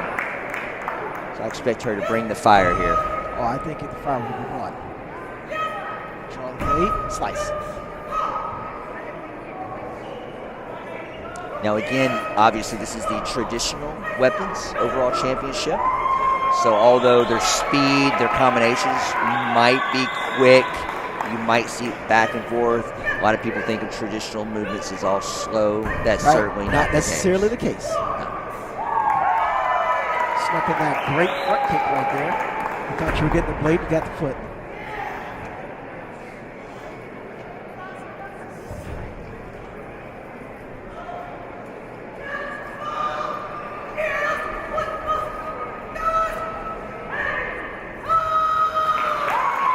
Wow. So at home, I hope through the microphone system you can hear the intensity, her yells, her energy. It's not all about just yelling. You know, you read comments and people say, oh, they're just yelling like crazy. I mean, that's part of the show. You know, part of this competition does involve your showmanship. So that is part of the score. That is part of what we're doing here, in addition to all of the technical aspects of the quality of your physical skills. So it does play into that. A lot of times in this type of conversation, you see that, or you read that, or you hear that, and you think, well, you're missing the one point. But that part is actually part of this type of competition. So, you know, much like dance and gymnastics, where their facial expressions play a little bit into that a little bit of a story. piece of that. Yes. So. You have to look the part. Yeah, you just have to know what part it fits into, you know? But it is interesting if you go to a class of beginning 6 or 7-year-olds and you tell them, hey, guess what? You can key eye, you can yell as loud as you want to in here. You know, parents always say inside voice. And you can say, hey, if you guys can key eye here at the right time, be as loud as you want. And they love it. Oh, they do love it. We have a blast doing that. And you're giving them all that permission, right? And to spin in place and all the sillies. You can almost say like, wait, this is okay? I can't wait to do it. Maybe I'll pull back a little bit. Well, everyone at home that runs a martial arts studio or teaches, they certainly understand what we're talking about there. All right, scores rolling in for the ladies. It's like 9.98. For Sophia, there's a 7. I heard and 7 197. That's right, for Sophia Campos. Good job. Now we're going to do scores for Caitlin. So it's going to be between Caitlin and Melanie. 9.99. Or Melina. I'm sorry, Melina. 9.97. 9.99. 9.97. 9.99 and 9.99 for McMillan. Wow, so she pulled a few 9.9s and 9.7s there. Yes. Melina Hedgie. So Melina Judges score 9.98, 9.97, 9.99, 9.97, 9.99, 9.98, and 9.98. Wow, Mallory, what a differential in scores The there. scores are up and down all over there. They've been evenly split between the judges. Very interesting. And on one hand, I really do like that, as far as you have 7 different judges doing it in different ways, so it's quality. And you had enough of them voting one certain way so that we can have a winner, right? You have to have that. And it looks like Caitlin McMillan is our winner for our 18 Nova Grand Championship Black Belt Women's Traditional Forms. And that'll look nice in her college dorm. It's going to look great. Congratulations, Caitlin McMillan. Your U.S. Capital Classics 24 Weapons Traditional Champion. Good job. Great division, great show from those ladies. Moving right along to the men. So this will be traditional championship. 3 competitors. Some who you've seen on the stage before tonight. Ben Jones, Team Paul Mitchell. Coming up in the traditional white gi, as we're accustomed to see.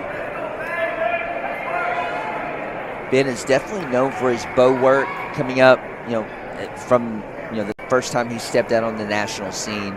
you know, he definitely between commas and Bo. A lot of people don't know about his comma work, but I know that back in the day he won an Arkansas Open Grand Championship with those, and was very impressive. But Bo is definitely his top weapon, and usually you see him spinning and flipping everywhere, but he's really kind of getting back to his roots, or at least opening up that traditional line, and obviously made it to the final here tonight with the Bo. So looking forward to this. Sometimes you win in one specific division a lot. You're like, you know what, I really want to improve this, whatever this is, if that's traditional, creative, musical. You say, I want to get better in this area, and you refocus in that area. And isn't that the truth? Just like Ben Jones. I see what you did there.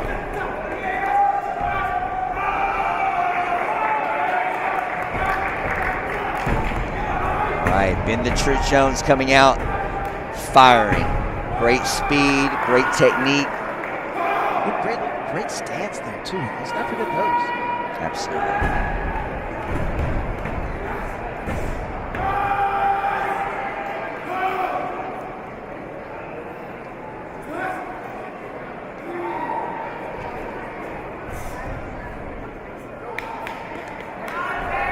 Nice. Quick movements.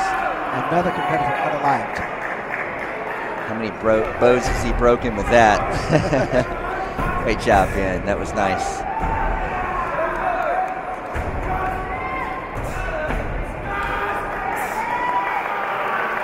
All right, and the birthday boy with a great performance. A little extra knowledge there if you didn't know. His birthday weekend as well. Happy birthday, Ben Jones.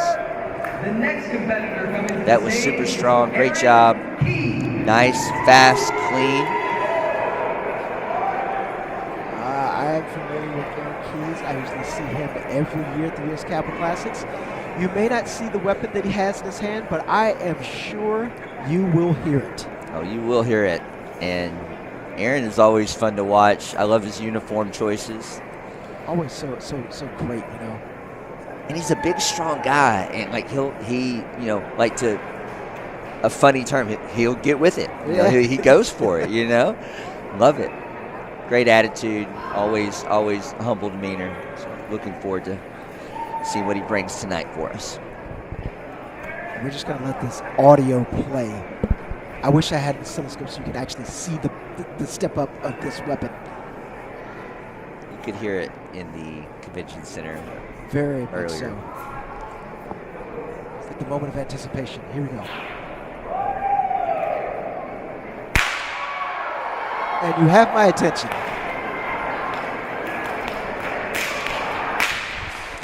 It's great to watch the audience members that weren't paying attention. Oh, they're now paying full attention. Oh, they are now. Now, what always makes me think about this when I see Aaron perform is that any weapon that you pick up, you will hit yourself with it at least once or twice. Absolutely. Let me just tell you right now, whether that's nunchucks, thumb foot, bow, there's going to be an accident there. But with this weapon, there's a cost to pay. Oh, there's a huge cost. Definitely. Wow. So. And if we're talking in terms of range for this weapon, I mean, I understand if you see someone has a katana, a sword, you're gonna want to get away. There's so much range for this. Give the man lots of space. Very interesting. Love it. Brings me back to my Indiana Jones fandom. Yes. Couldn't help it. All right, great job, Mr. Aaron Keys. Thank you. And your final competitor in this division is back, Diego Rodriguez Flores, representing Team Infinity. I have to be honest, I'm trying to remember if I've seen DG's sword fight.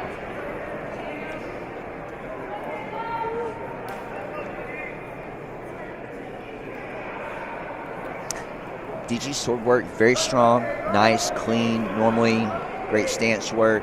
He also understands, just like his sister Sophia, how to put on a show and that stage presence in those moments. Exactly. So I expect a nice, clean, strong performance from Diego here.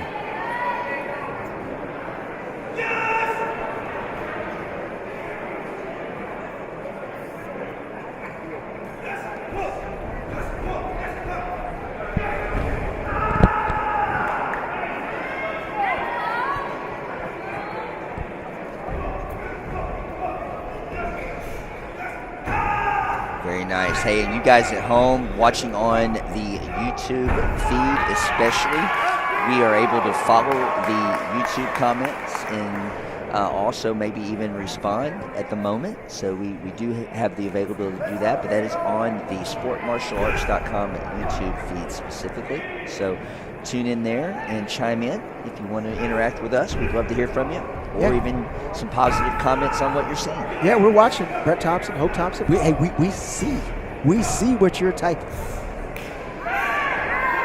Diego looking clean as expected. A little variety there, that little combination, that was nice. At the right angle.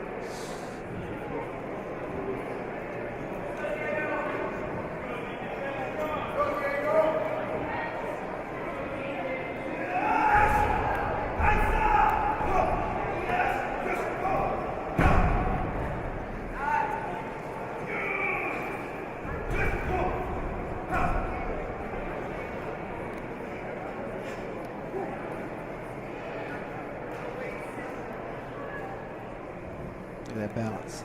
Very cool. Finishing move from Diego. The sword underneath the knees as he crouches and balances. He made it look easy. It's not. No, it is definitely not. Remember again, we all learned that lesson. Oh, that looks easy. I can do it. And there's a well big piece of humble pie served after that. Absolutely. Great job from Diego Rodriguez Flores. Awesome performance.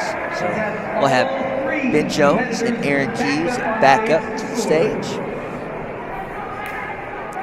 Hey, what's up, Karate Sport Action? How are you guys? Great job this weekend from that group and that team, by the way. Thank you, guys.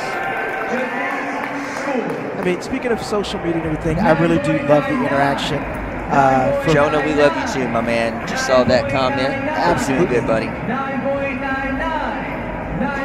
It's always great because you can share this moment with people that are watching this in their living room on their phones, and then there'll be a replay. There'll be somebody watching this 2 weeks from now, 3 weeks from now. But to see the interaction and being able to see people that not only wish they were here, but and also enjoy themselves while they're not here watching this, cheering on these athletes from afar, and not most important, this is a tool to not only study for. You can look at this, you can study for like did I make a mistake? Or I want to be better. Or I'd love to learn how to do what such and such did. You have that ability to do that now. Absolutely. Technology helps to change things. All right, scores for Diego. 9.98, 9.98, 98, 98, 98, 98, and 9.98. So 9.98 across the board for Diego Rodriguez Flores, which means Mr. Ben Jones. The truth shall set you free. Is your overall traditional weapons grand champion, and look at that, the legendary Terry Kramer giving him the award. Love that. Terry Kramer, one of the best competitors ever, great fighter, hits like a Mack truck, and a super nice guy. Did you know he was a school teacher? Say that again? Did you know Terry Kramer was a school teacher? I did know that, and I'm pretty sure the students at his school were well behaved. You know what? It's you. What do you learn? What do you learn? Yeah, a lot of kids learn probably. It only took one time, right? One time was well more than enough. I love Master Kramer. He's a great guy to work with. Legend. All right, so moving right along, our 14 to 17 NASCA overall grand championship for girls empty hand forms, and there are only two competitors in this. We're going to have Miss Alice Gross and first to the stage, DG's sister, Sofia Rodriguez Flores. She is the Pia of the DG and Pia YouTube channel. Shout out to those guys. Give them a follow on YouTube. Open up a separate window and follow them. Look about that inside blog. They do all this. It's great. You get the inside scoop, like it said, travel roads, delays, what to do. For me personally, I learned how to travel because of sports karate. I learned how to do with the gate change, what to do if my luggage was lost. What am I promised by airlines? I learned all that by traveling on trains. martial arts is truly a life gift if you allow it to be. There's so much you can get from being involved, much less in the sport aspect of it. You just have to find the positive and move forward and continue to help others, and I promise you're going to love it. We got Pierre here with a great form. The music just accents this form. It almost seems like something out of a scene from a movie, you know. I mean, she has perfected this with the timing of her kata right to the music. It's beautiful to watch, and she does a great job. Her pose and presence and understanding the angles in the moment. She does a great job.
Perfect jump landing from Sophia. Great job.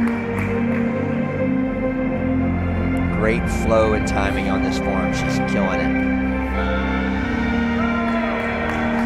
Just very smooth. Just every movement tells a story, you know? It does. And that's the thing about Sophia, is that you really feel like you're watching a story unfold as she does her kata. So if you can nail that, you understand the showmanship of the kata. Great job, man. All right, and it's no easy day. No. Her competition for this division is truly one of the international events this past 24 months, and she's been on fire. She definitely brings the heat in the creative extreme divisions. So I look forward to Miss Alice Gross. It's really good to see, because she's been working with the great Caitlin Michelle, and you can see that influence, because they both kind of have the same, you know, body type. They're very tall, and almost the perfect coach to pattern with the student, you know.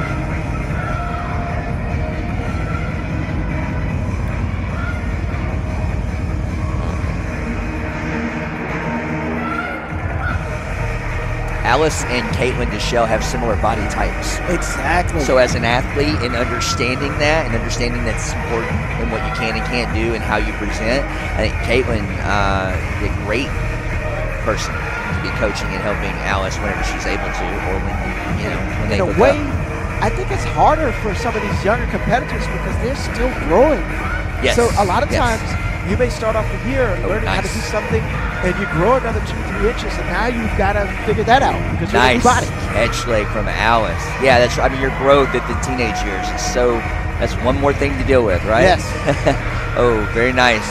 So Alice looking sharp. I'm not sure in her opening tumble how her landing was. We had a little bit of a block view there, so I don't know if that was on point or not. But the rest of the form has looked absolutely fantastic.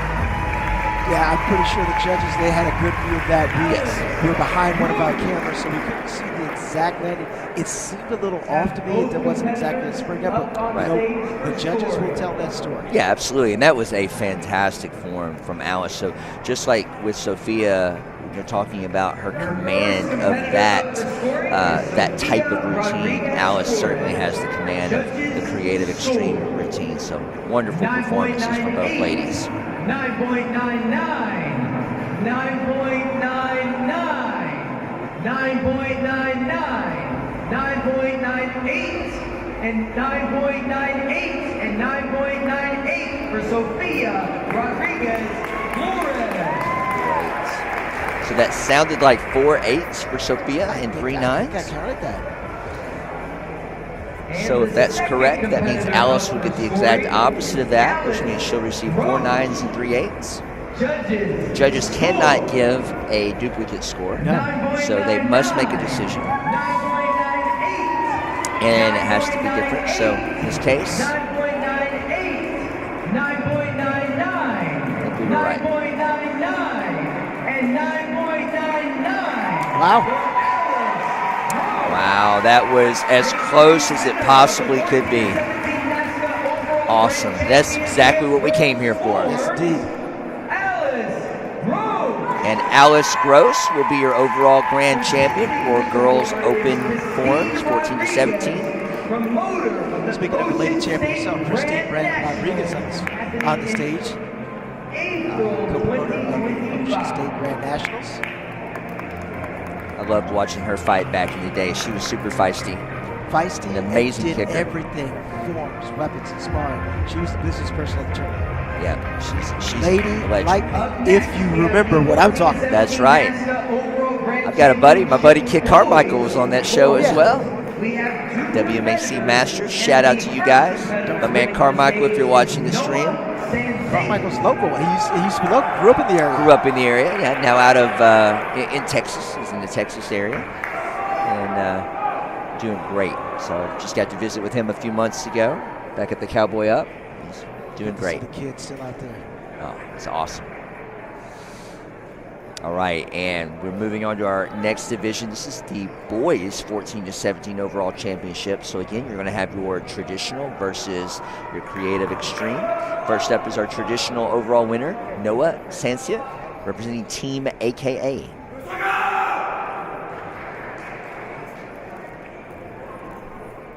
You may remember Noah has been in quite a few finals over the last year, especially as he's been growing and getting stronger and working on his craft.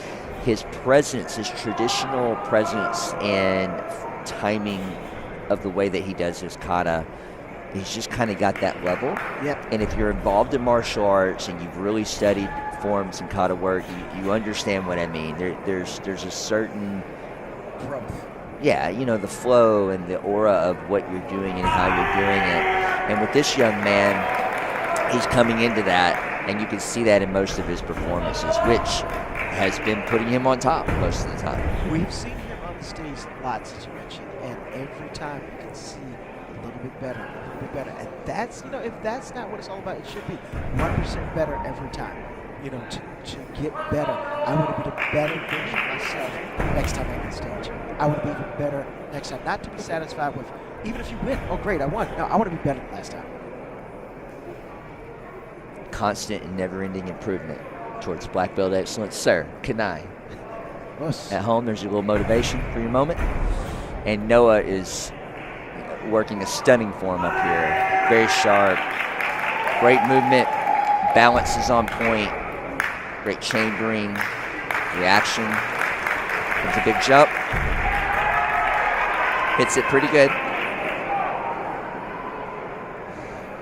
Posturing up. It's been a popular kata tonight. Yes. I think we've seen it at least a couple times.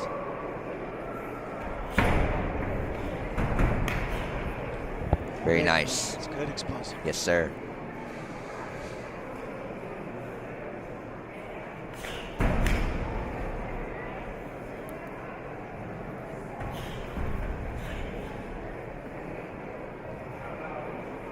All right, so it's coming up to the ending section.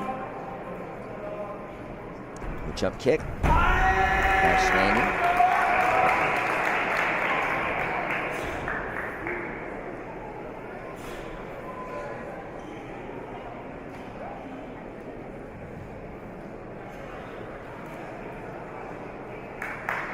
All right, great job from Noah Sancia. Way to go, bud. Very nice performance. Hey, over on YouTube, on the feed, Hannah, you rock as well. We'd love to have you come compete with us. So again, anybody out there watching, If you haven't been involved in the NASCA, ISK, or ProMac leagues, we would love for you to be a part of what we're doing around the country.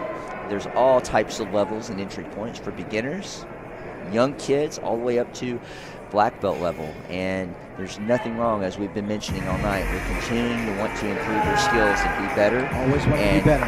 Get out there. Talking about better. Hey, if you need more information on that, go to madaction.com. You can find all those events where we'll be at, including ProMac events. That's what I'm talking about. That's what's up. And Judah Sagawa coming out of the gate with a huge opening trick. As always. Does gravity apply to this young man? It does not.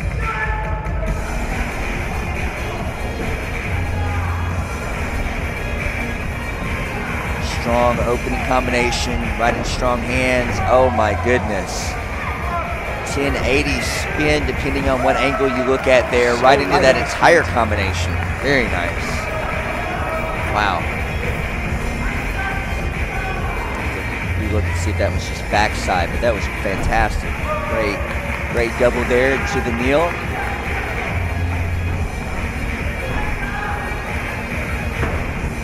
Webster split, very strong, ending right in the center of the officials.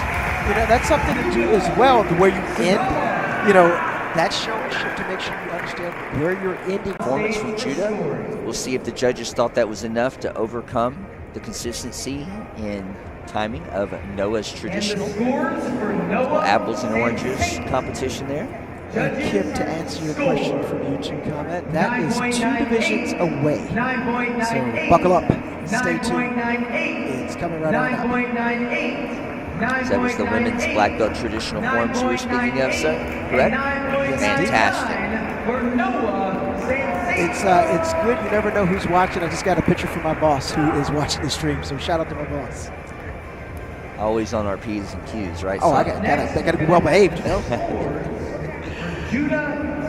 So Noah had a little bit of a mix there, mainly 9.8 and pulled 1.99. So that means Judah will pull the majority of the 9.99s with 19.98.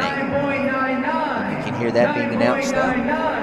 9.99 and 9.98 for Judah Sagawa. Great job. All right, so your overall boys forms grand champion, Judah Sagawa.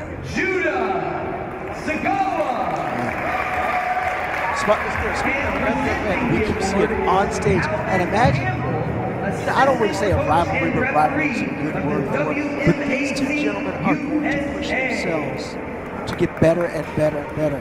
Competition is good for making you better. You may win today, I may learn, but tomorrow I'm going to come back and I'm going to be better. It's really the way that we should look at that in all aspects, you know, because you get one life, you get one shot, and you don't have to be anything. You can be whatever you would like to be, but when it comes to doing things that you love, or getting into something like this competitively, it should fire you up to want to be better than you were yesterday. And there's so many people out here that want to see you do that. They want to see you succeed. So, if you're out there and you don't feel like you have that type of support system, especially through the martial arts, but you would like that, come and see us. Reach out to us sometime. We'd love to have you at some events and introduce you to people and have you come and play the game with us. Absolutely. You have more fans than you think. Guarantee you. It's a great community. All right, these two ladies on stage. We have our, I believe, the Sync Championship. Overall team Sync. Quite a few teams here, the way they have it listed. This would be, now forgive me because we don't have all of the exact team names in front of us. We have some of the individual competitors. So if you're watching and listening, you'll know some of these competitors. Some of them you do not, but both these ladies representing Amerikick. So we'll call them Team Amerikick for the moment. That's an easy way to do that. Theirs is listed that way.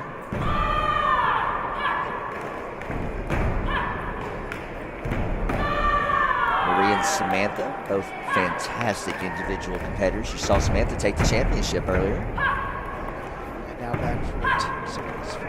So the difference about this division is you want to be in sync partner. So that's what judges should not only watch the technique, but also the synchronicity. You can go off sync for a second to do, a couple of other things, but you want to remain sync with your partner for most of the time. Like in sync? You need to be in sync. Hey, that and is. If you're not, you have to go bye. I'm so sorry for that, guys. But all this Deadpool talk. Great job, ladies. Looking good. I like that exchange there, and the angle of that was fantastic.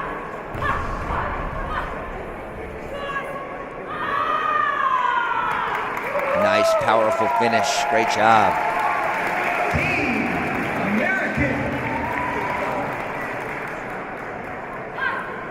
What's up, Yanni? Yeah, Yanni, we're saying hi to everybody. Thanks for tuning in. All right, great performance from the American ladies, as always. All right, and Team Paul Mitchell up next. And who do we have for Team Paul Mitchell? It looks like we've got Dawson Holt and on his right, Mr. Clean and The Truth. Aha! Someone just said The Truth returns soon. That's right. These guys always put on a fun routine. They usually have a little bit of fight choreo in that as well. Mix in there with their great hands and aerial tactics. And here comes those aerial tactics now.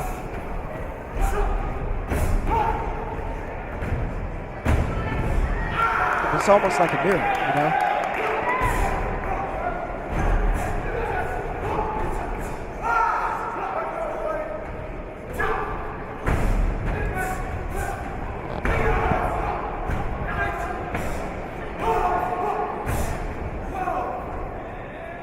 Follow the birdie. Nice.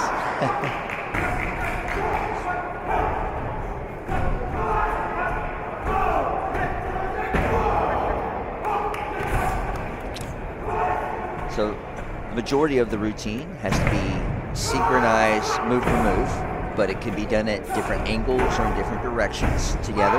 But then there's a percentage of the routine that can be like what you saw, where they put in a little fight choreography or just something totally different. Just the clean truth. That's a new thing for Brett Thompson. True. Bert, pretty good, buddy. Just the clean truth. Might have to get him That's that right. Good job, guys. All right, Team Wonkan to the stage. And I've had the pleasure of watching these three with this performance a few times this year, and I've absolutely loved it. They do a great job individually. They're all three just world-class competitors and people. This routine, no music, traditional, they do a fantastic job. Usually their timing and flow, power is great. So well, if you think about it, we've had all duos up here before, and now this is the first trio. This is an extra competitor to be in sync with. So you've really got to be on point to take care and pull something like this off. obviously the more you add, the harder it is, right? Yes. You have more things that could go wrong.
They have been on point with this performance, have they not? Great job. Everything is synced. Every time the power that you can feel and hear when they're hitting the floor, man. It's impressive.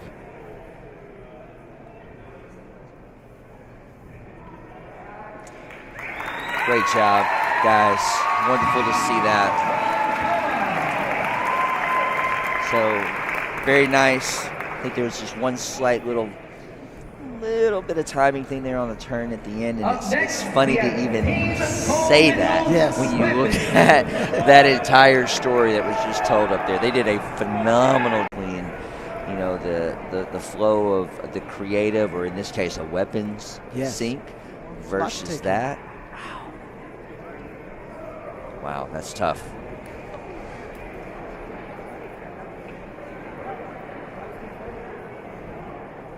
Great performance from the Revolution group on that. Cam and Amber there, and it was like Coach gave you guys a shout out. Canel, great job. Glad you're on here, sir. Yeah, that power is real. Fantastic, no doubt. All right, here we go. Ben Jones, Esteban Tremblay. Going a cappella again. They're liking that tonight, right? I'm making it like been a thing lately. I like it. Here we go. So Ben Jones being in two of these. Yes, it's always interesting because he's got to do double duty, man. He's like the highest paid, the number one draft pick there. You gotta get him in everything. He might argue about the highest paid part. Oh, you know what? That's up to them and John Palmer. I'm glad to open the door for discussions. Oh, I hope he is. Oh, very nice switch over from these guys. Great work. All right, how awesome was that? It might just be Deadpool and Wolverine up there. Look at that. What? I was going to say, you've got Wolverine, so would he be Deadpool? I don't want Miss Jones to message me later. She may not like Deadpool. Ben's too sweet. I don't know. Being kind of funny, but yeah, I think they would make a great Deadpool Wolverine combination there. We should have thought about that with the uniforms, right? You know what? I would have been, and again, marking out the entire time. Yeah, ladies and gentlemen at home, you have to forgive Mallory and I. We are such huge comic book fans, so we love having a little bit of fun with it. So thank you for putting up with us. 9.97, 9.96, scores for the competitors. 9.96, 9.96, 9.96, 9.96, and 9.96 for Team American. So, again, as he's giving the scores, trying to let you hear at home there. You can hear me. Usually 9.6 for the first team.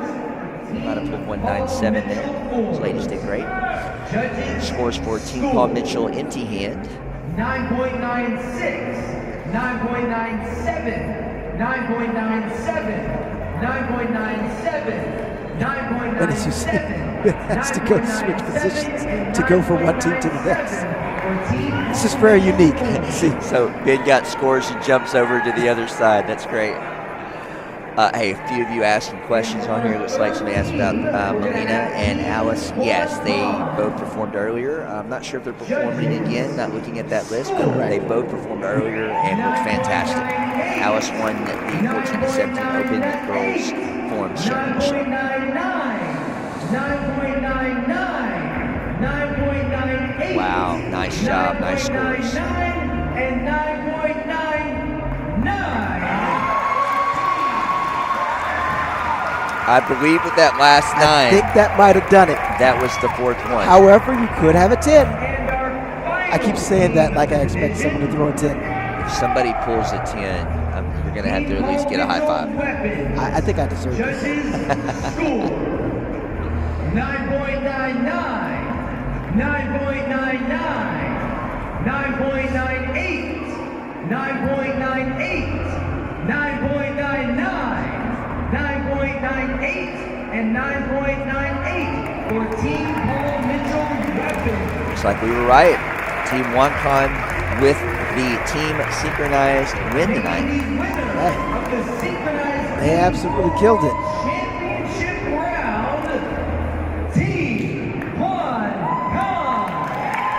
All right, so Team Wonkan, that was fantastic. A pleasure to watch. They looked great. All of those teams were fantastic, of course, great athletes. And giving out those awards to my favorite sport karate people, Ronnie Presley and Eric Rudolph. And you really got to, hand it to those guys. They are the glue that help makes this big machine run. They're always behind the scenes working divisions, solving problems, doing this. They come in here and they work hard for an entire weekend. Coordinator duties are at this level and high regional level are very important, and to understand what you're doing and how to organize that to make everybody's day as efficient as possible, not to mention deal with technical issues. It's a big role, and those two are two of the best in the game. Absolutely love those guys. By the way, they are the promoters of regionally. We have Middle Tennessee Classic every fall prior to Diamond Nationals. Shout out to Larry Carnahan at Diamond Nationals, by the way.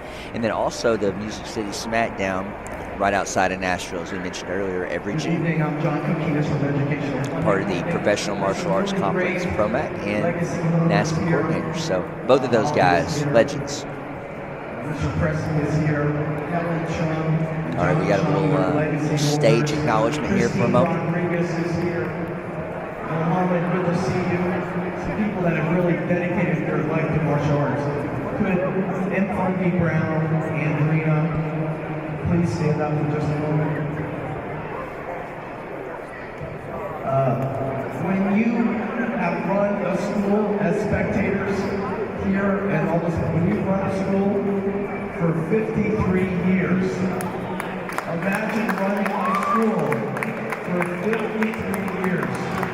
And what happens with that is that you tell your Washington community to build good citizenship.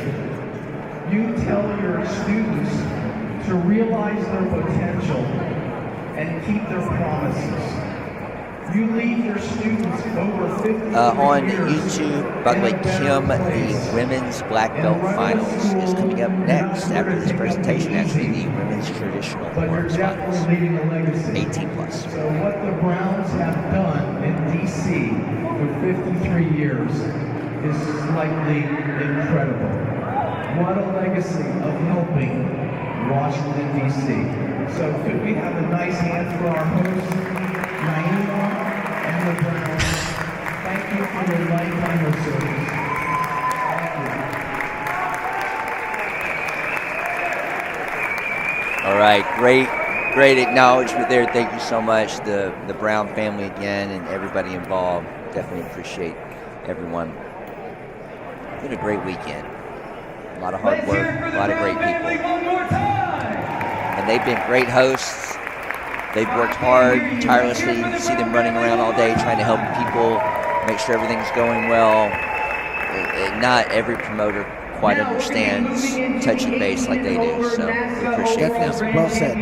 Black belt women traditional form. All right, so little acknowledgement and extra thank you to the Brown family there, and we're moving along. The 18 and over Women's Traditional Forms Championship. This is going to be great. We have 3 competitors. Coming out first, once again, Miss Sophia Campos. What about that uniform, my friend? Now, there you go. That's a soft style uniform.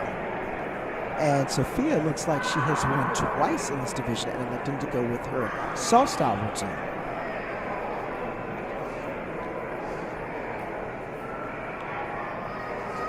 You have a favorite past soft style competitor on the tour? Man, I didn't mean to throw that on you. No, I'm trying to remember the names now. As you start to get older, names start to fade. So I want to make sure I get the names right. Yes. They're going way back. Ho Sun Pak and Ho Young Pak. They were great. Let's throw some of that back out there. For those at home, if you don't know who he mentioned, the Pak brothers were also involved in the original Mortal Kombat video game motion capture. He used to compete with his red Mortal Kombat Kung Fu pants. It's all part of history, sport karate history. It is part of sport karate history. And I how cool was a is teenager watching that. That you can come to a tournament and be like, wait, hey, look. Oh, it's great. you know what? There's those moments for this generation as well. We'll just look at it differently, you know. Not to be outdone, of course, you tune into a certain, Cobra Kai That's right. series, and you'll see some faces that you've seen out in the NASCAR circuit Many before. familiar faces, and I love it. It's so funny to see some of them playing bad guys too, because it's like, oh, I know you're nice. You're not a bad guy. Come on. Hey, it's just acting. It's just acting. Sophia is on point. You see that balance, man? I mean, the incredible balance and amazement that you see. That's why, I got in the game late, but I didn't think I had the flexibility for Kung Fu. The grace and everything else. Ming Lu was one of my favorite Chinese competitors on the circuit back in the day. And definitely, Kim, you are 100% on point. Richard Brandon, man. Oh, well, you got to mention Richard Brandon, right? The Red Power Ranger. Such a nice guy and just, explosive. Yin Yang Man, if I remember right, from another secret show. If you wanna talk about going back, if you remember Lady Light, you remember Yin Yang Man. I'm just wondering. Maybe we should do some sport martial art history shows. Let's see. I don't know if the audience would like that, but we'd love to share that.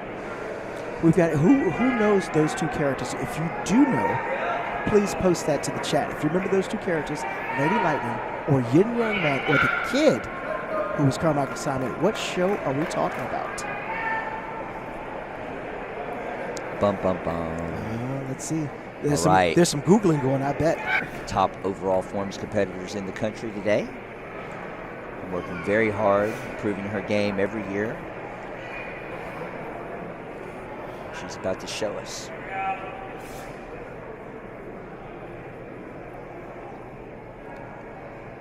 And a winner, Kim, with the correct answer. WMAC Masters.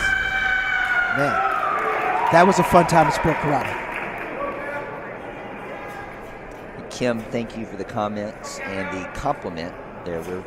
We're having a great time, as always, commentating and hopefully sharing the knowledge and love of what everyone is viewing. We love the sport and hope to share that. Also speaking of improvement, encountering Gabrielle as a competitor many years before, and actually got a chance to go to, we went to a trip over in England with her to see how she's improved and grown in the martial arts, and a true martial arts family from the Duns, from her parents, from her grandmother, all the way down. Her entire family. Her entire family. To see that lineage is so special to see. They're great people, so nice. All of them still compete. That's even the amazing Grandma, thing. It's very, very inspiring to see that. Dad, stepdad, mom, grandma, brother. I mean, it's very unique, and they run a great studio up in the Connecticut area, and they do a great job. Great people. Gabrielle, obviously coming from that, super nice to everyone, super supportive. Also helping with our man Jackson Rudolph, new Sport Karate Zone. Little shout out to media. SKT. Yeah, a little shout out to you guys. Gabrielle's doing a great job here. Consistent, good flow. A little bit of that showmanship with her face and her energy. I know that seems like a minor detail, but during this performance, I've noticed a little bit more of that I might cut your head off look that she's got. So Jackson's not here to ask if you've seen it before, but if you're at home watching, I hope Jackson, he has it. that you have, buddy. A couple of things. We have to see if we got to get another headset in here. I think we could have a few competitors drop in occasionally and maybe tell us about their thoughts of what happened. Maybe we could start setting that up. That is definitely a good idea. We'll work on it.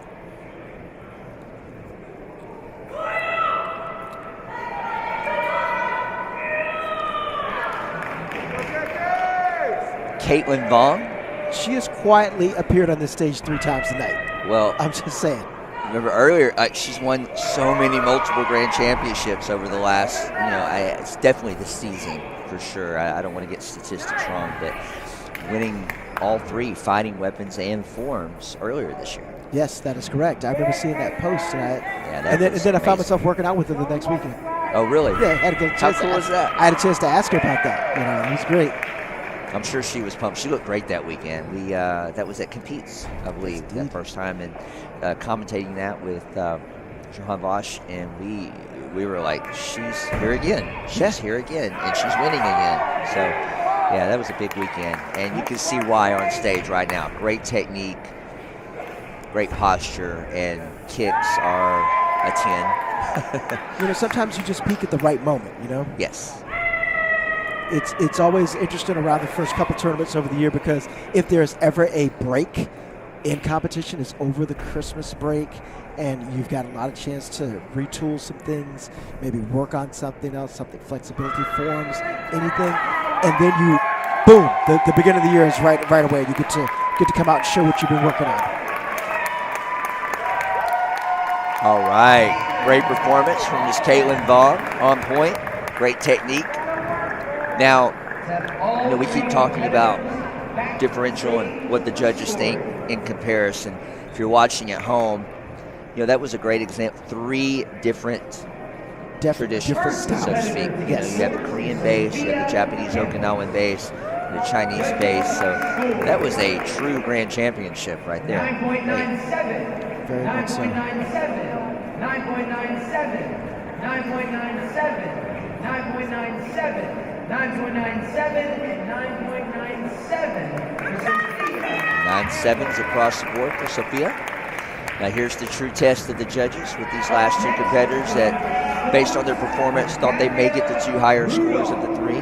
Let's see what the judges thought. Got the 9s. Score 9.99. 1. 9.99. There's 2. 9.98. Okay. 9.98. Still holding the 2 9s. That's the third 9-9. And that's the fourth 9-9. Got it.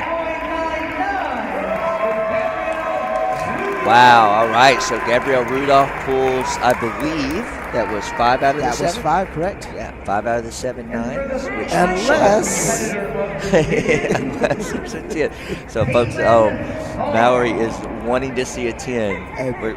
Maybe one day, so. If we get a 10 out here, I might just take the headset off and get Nick over here to commentate. That'll be great. I'll go run graphics. He come over here to commentate. I think folks at home might agree with me that if we see a 10, we'd just like to see you suit up and fight again. Maybe that's the stipulation. Oh, is that what it has to take? Might Hold be. on. Wait a second. I'd like to see it. Wait a second. Challenge accepted. Hold on. Trying to motivate him over here. Hold on. You can say which division. Can I fight in the 50s where I belong, or do I have to go to 18s? I'm just Go to asking. 8-9 beginners if you'd like. I'll punch kid.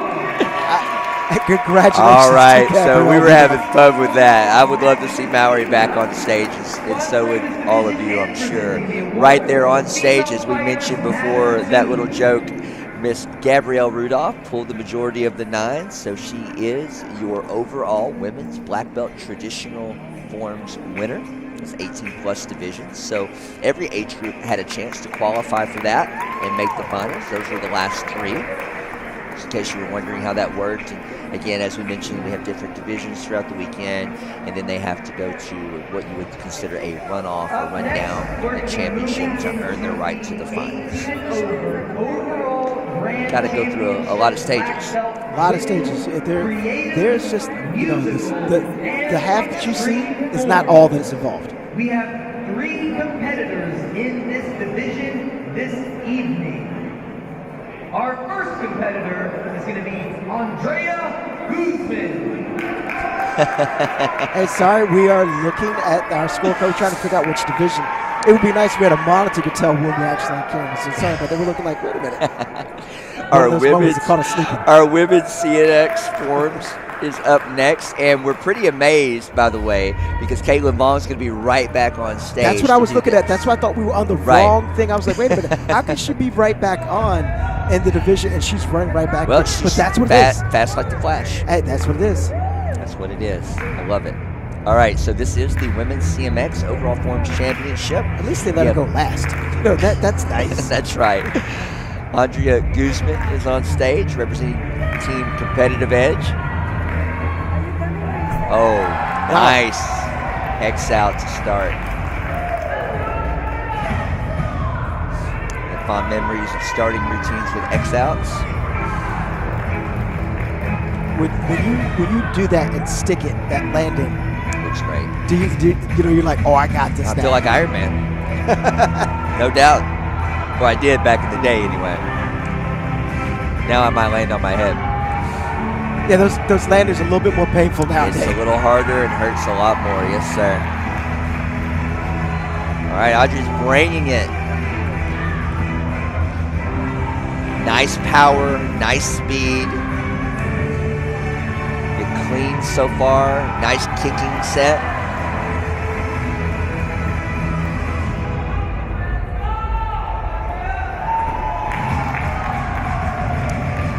Nice double pass.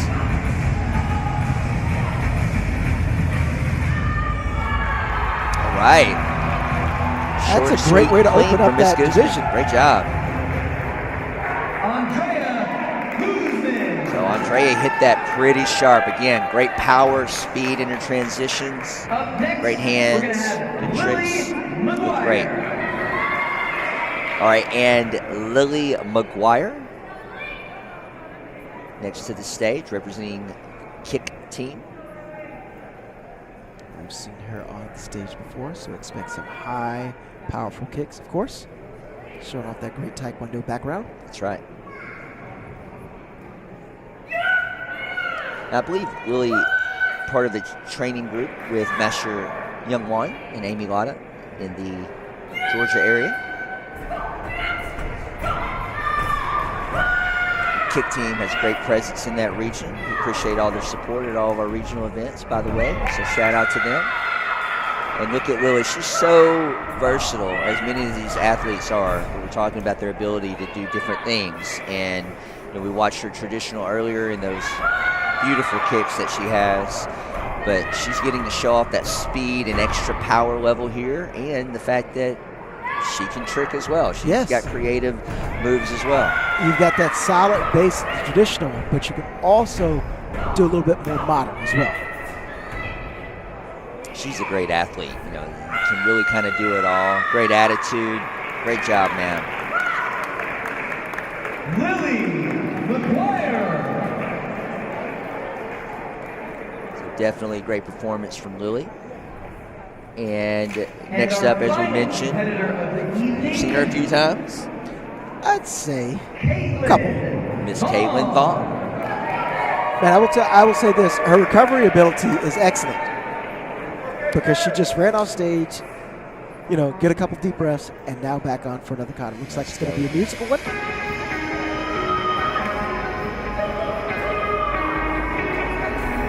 And just like Lily, I know that Caitlin's traditional is, she's been known for that. But when you watch her perform, you'll see she can do it all as well. Great speed, great dynamics.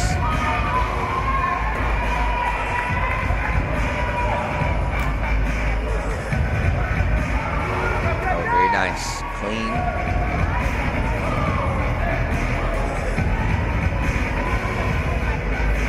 Like I got a kicking combo as well. I will say that she was kicking quite fast that workout weekend. I had to watch it a little bit like, wait a minute,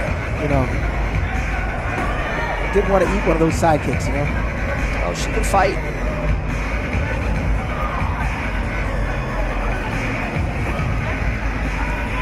Oh, nice set. Oh, great job from Miss Caitlin Vaughn.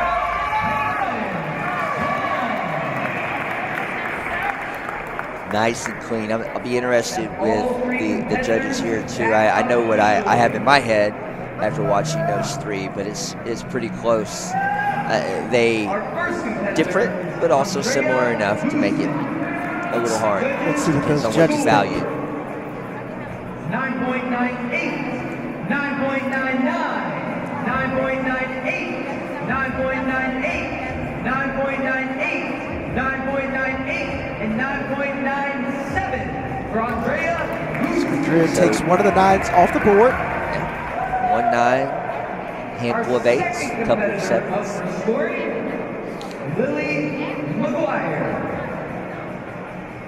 Judges score 9.97, 97, 97, 97, 97, 9.97 and 9.98 for Lily McGuire. 9.7s and 1.98 for Lily. So that leads me to believe that Miss Caitlin Vaughn is going to get the majority of the 9s here.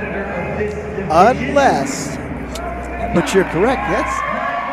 Definitely the local. 9.99, 9.99, 9.99, 9.99, and 9.99. All right, great job, great scores from Caitlin Vaughn. So great job, and awesome.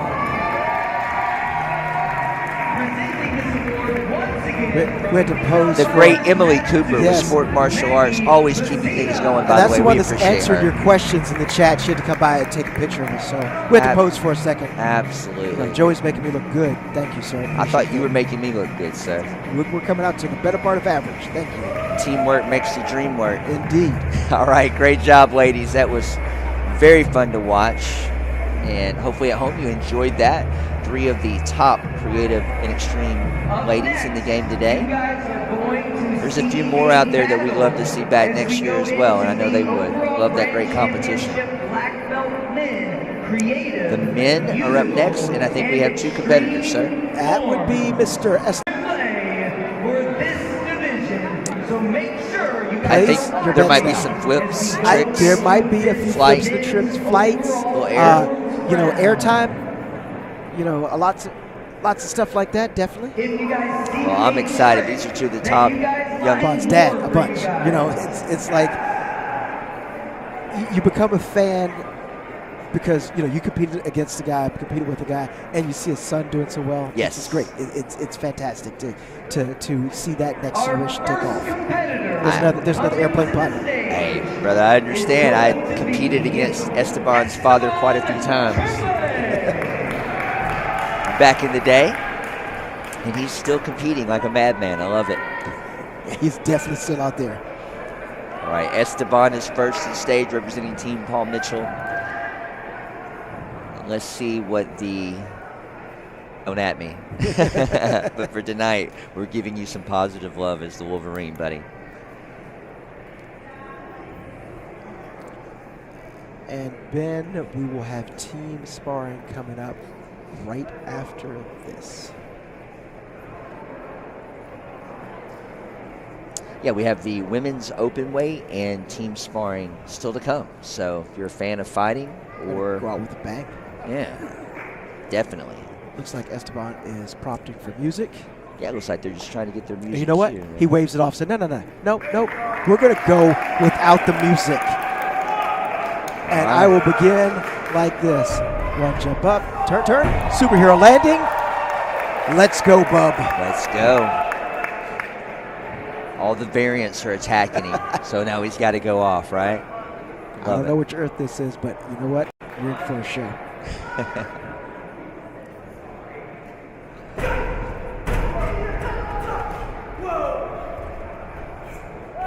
Just floats.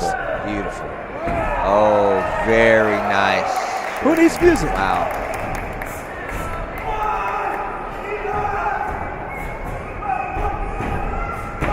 Oh, nice twist kick there. Very nice. Beautiful double leg pass there. Definitely get a sense of Esteban's power without the music here.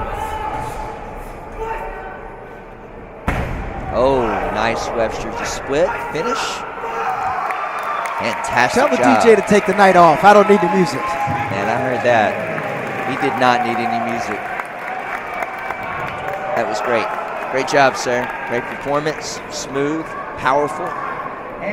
Level of difficulty was extremely high. He had a couple of passes that you just don't see a lot of athletes in the game throwing. But one of those athletes that can do that level is his competition, and that is Philip Brumet out of Texas, representing Team Competitive Edge. Comes to the stage with confidence. Are you not entertained vibes? He's always working the crowd, right? He's got a great spirit. I love Philip's energy and also one of those young athletes that even though he's so young, he's still giving back and he's teaching the next generation and cheering. Like he and his brothers, his family, they do a great job with that around the rings. You know, it shows that you really care about not only, you know, your time in the spotlight, but you also know that one day that your time to, you know, some will be over. And you want to make sure that someone else has a chance and they're best prepared. Absolutely. I've been very proud, especially this weekend on that note, looking at that and watching this. I think we brought that up a few times, and definitely proud of this young generation this weekend and how they behaved. Man, Philip comes out with a powerful opening move of his own.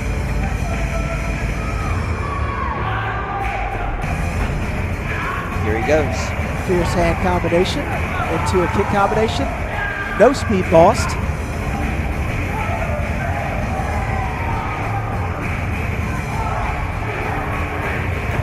Oh, very nice. If you caught that, kind of an around-the-world pass there from Philip with a little rodeo action and a myriad of different techniques there. That was great. I really like that diversity.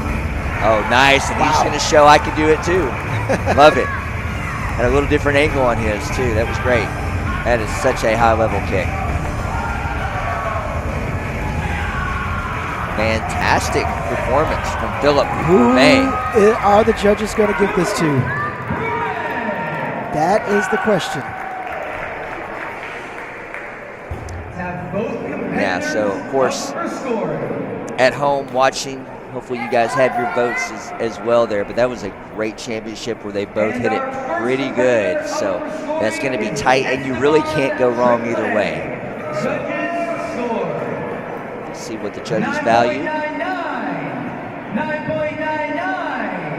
9.99, 9.98, 9.99, 9.99, and the first for the evening. Oh, there it is! Oh, you know what that means. Oh, no, Mallory. You know what that means. Oh, no. Oh, no. Mallory has to come out of retirement now. It's over. Boy. Yes, you got a 10. Uh-oh. Get out of here. Uh-oh. Well. Memphis Open is in February. You have time to train, my friend. Let's go. Well. All right, if Philip receives one of the nines, or two of the nines technically. Yes. And the rest 8s. And of course, Esteban, as you heard, pulled the majority of the 9s and a 10. I'm so happy we got that. Look at that karma. Put that right in there tonight. I love it. I got to make some calls. You got to warm up. All right. Congratulations, Esteban. That was a great final for those two young men. That was quite the duel. That was quite the duel. Man, wow. That was great. And Miss Holly Ham back to give out the award there. Always glad to see her.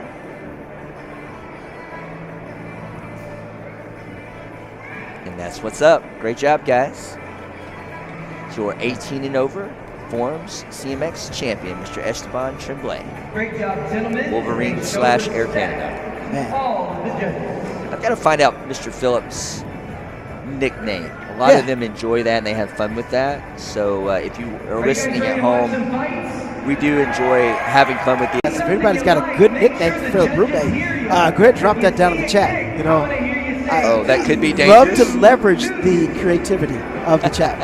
Yeah, we'll see. Yeah.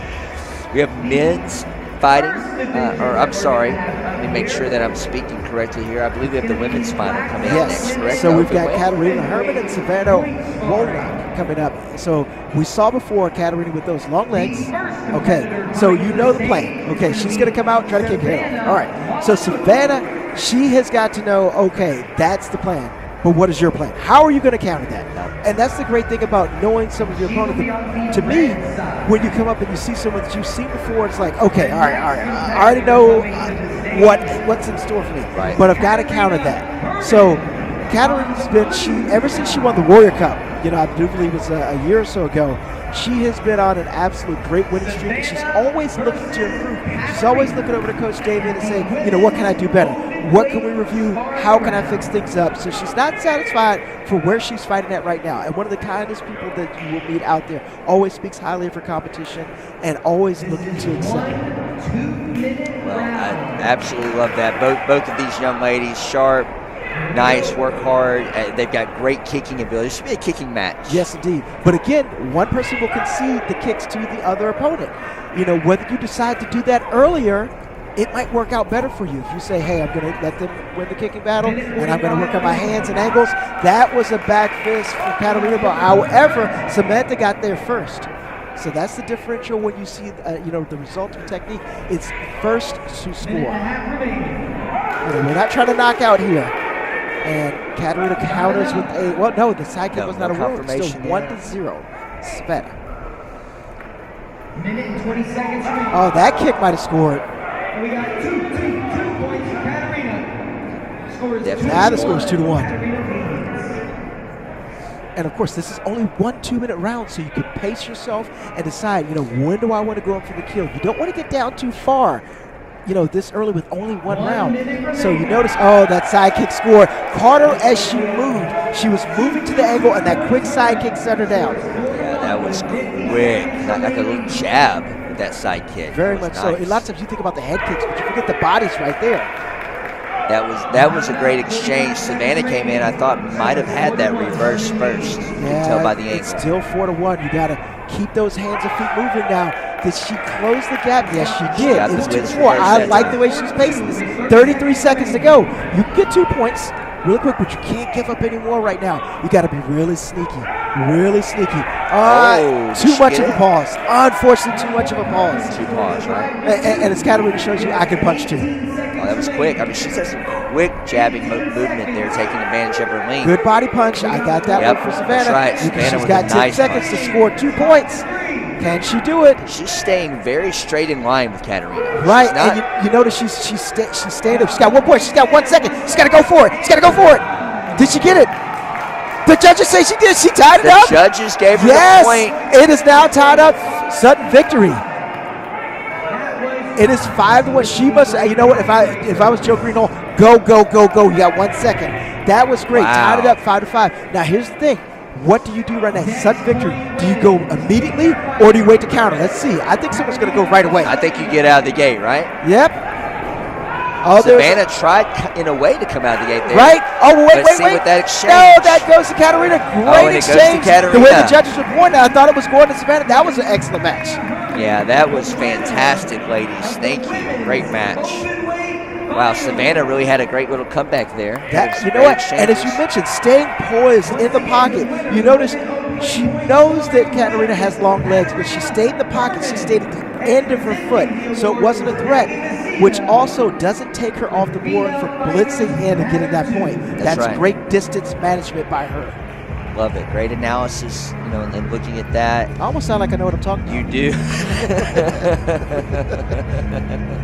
You do sound like you know what you're talking about, my friend. I'm very confident in that. Great job for Katarina Herman. Congratulations. And Savannah, great fight. Yes. Representing Team G for us. Just 1 point away from reversing this right away. It's interesting. It looks like Coach Damon's got to stay up. I think, actually, I do not know who we have for Team Sparring. Yeah, okay. It will be Team Paul Mitchell and Team Straight Up. So Coach Damon's got to do double duty. It's kind of interesting because in David Gilbert's sport karate career, he was facing Joe Greenwald as a coach Straight Up as a competitor, and now he's rivaling him as a coach. So you can see how that goes back and forth. It all goes around. It all just goes around. It does. And these athletes, if they are so blessed, so to speak, to be able to stay in this sport for a long time, you do get those opportunities. You do get those opportunities to now face someone that used to coach against you or coach with you. It's always interesting that you get to coach against a coach that coached you. So that is saying, hey, you know what? I paid attention, coach, and now I'm going to use that knowledge against you. Right, I'm going to be giving it back, handing it down. So valuable. Now, a team that's been absolutely electric all year is Team Straight Up, and of course the classic John Paul Mitchell team. This is going to be a good one. You've got one of the hottest fighters on Team Straight Up, which is Bailey Murphy. I saw him the other day. I said, wait, you're in the U.S.? He says, well, I go back to India in a couple of days. This guy's been on an absolutely world tour, sharing his knowledge, teaching seminars globally. And I could not be more proud of this young man that's out there, doing it while he's popular. He's definitely a special athlete to watch. Not to be said about what we have over on Team Paul Mitchell. You've got Cameron Ali, you've got Darren X, you've got Alex Garcia, and of course, D-Hop is right there. D-Hop, right. And I believe Darren won open weight Friday. Yes, by the way. yes, he did. I mean, look, here's the tricky part right here. What you're seeing is the coin toss, okay? I mean, one of the greatest, Anthony Price there, explaining to both Coach David Gilbert and, of course, Joey Greenhall. They're going to flip a coin, and whoever wins the coin toss gets to decide whether they want to send out first or they want the other side to send out first. Both teams have 4 players. Only 3 people will fight. But the strategy is, depending on what this coin toss the result is and what your opponent decides to do. So this is where some of the strategy begins. It looks like Joe Greenhall wants them to send out first. So there's some handshakes that'll happen. Everyone's going to say, great, hey, wonderful, we're about to punch each other in the face, and how you doing? Wonderful, good to see you, how you feeling? Okay, so all being pleasantries have been exchanged. Much love, now let's go. So now let's get to the kicking and punching. So who's going to send out first, and who is it going to be? So Coach Damon's trying to decide what he wants to do first. Now you have to anticipate this scenario because it will determine a lot between the winner or the loser. It looks like from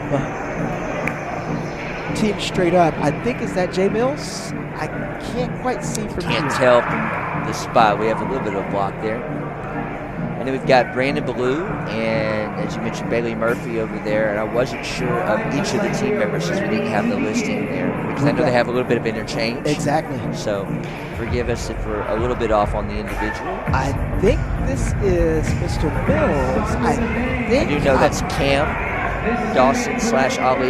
Yes. Correct? Cam Ali. Cam Dawson, heavyweight. Black headgear, heavyweight. Don't let that heavyweight fool you. Extremely fast. Looks like they're going to match up sides for sides. And a great punch exchange. Just not enough right there between the 2 gentlemen. And there was a great blitz by Cam, but looks like the counter was first. Team Straight Up on the board with 1-0. Wow, this is actually, looks like a great strategic matchup size-wise. Exactly. That's 2-0 from Straight Up. Great. That body punch is just timed specifically. But the overhand type from back fist for Cameron Dawson gets 1 point back. Notice that how Cam is faking before he goes. He wants to draw a reaction. Judges are split. No points awarded. Ridge hand, well scouted by Cam as he moved out of the way. Another body punch, quick. No score, still 2-1, 1 minute and 11 seconds to go. Well, and Cam doing a lot of hand check distancing work. Exactly. And it seems like he's really playing that. That was a great step in blitz, but it looks like that body punch is the just counter's getting him. And I think that's what Cam's trying to check as he's pulling back and faking. But there was another point. Definitely got a good rhythm over there. Straight Up still 1 point lead. Judges are split again. No, they awarded that one. It's 3-3 tied up. Oh, that was that a kick? No, it was a punch. Well-timed punch there from a Straight Up fighter.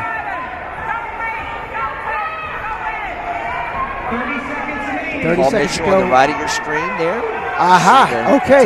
That's 4-4. Nice. 4-4 now. All knotted up. I mean, you couldn't have picked a better first match. Straight no up. call. It's still 4-4. 15 seconds to go. That's right. 4 up. What scored, the kick or the ridge hand? Who gets the ridge hand? Ridge hand's going to win. Straight Up 5-4. Oh, but a step and a kick, and JPM takes the lead with time expired for the first time in this match. 6-5. It doesn't get any closer. The high kick. Hey. Woo. Look, and I'll say that back in my day, we would go by weight. So I would always go out lightweight, medium, middleweight, and heavyweight. So you throw the heavyweights out there first, and now, this is going to, now let's see. Looks like JPM has to sit out first. Okay, they picked Darren X. This time with the red gear against, looks like, is that Brandon Ballou? Yes. looks like Straight Up's going with a lighter weight fighter. Yes. Trying to count on that speed to counter Darren's reach a little bit. And a quick point, speaking of speed, ties that up 6. But that was a hook kick to the head. I wonder if the judges saw I thought that scored from here. Guess not. Guess not. You know, hey, I am far away. Maybe I didn't see it. Hey, inches matter, right? Inches definitely matter. Another kick. 2 for Darren X. I said it last time. X gonna give it to you. Here we go. But it's Brandon Ballou who gets that point. I stand corrected. And Darren X getting it right back again. Brandon's so tough and such a smart fighter. He is one of the scrappiest lighter weight fighters that you have out there. Yeah, Guy does not mind contact. He welcomes it. Yeah, you're not going to overrun him. Not at all. 2 points from Brandon Ballou as he ties it up at 9.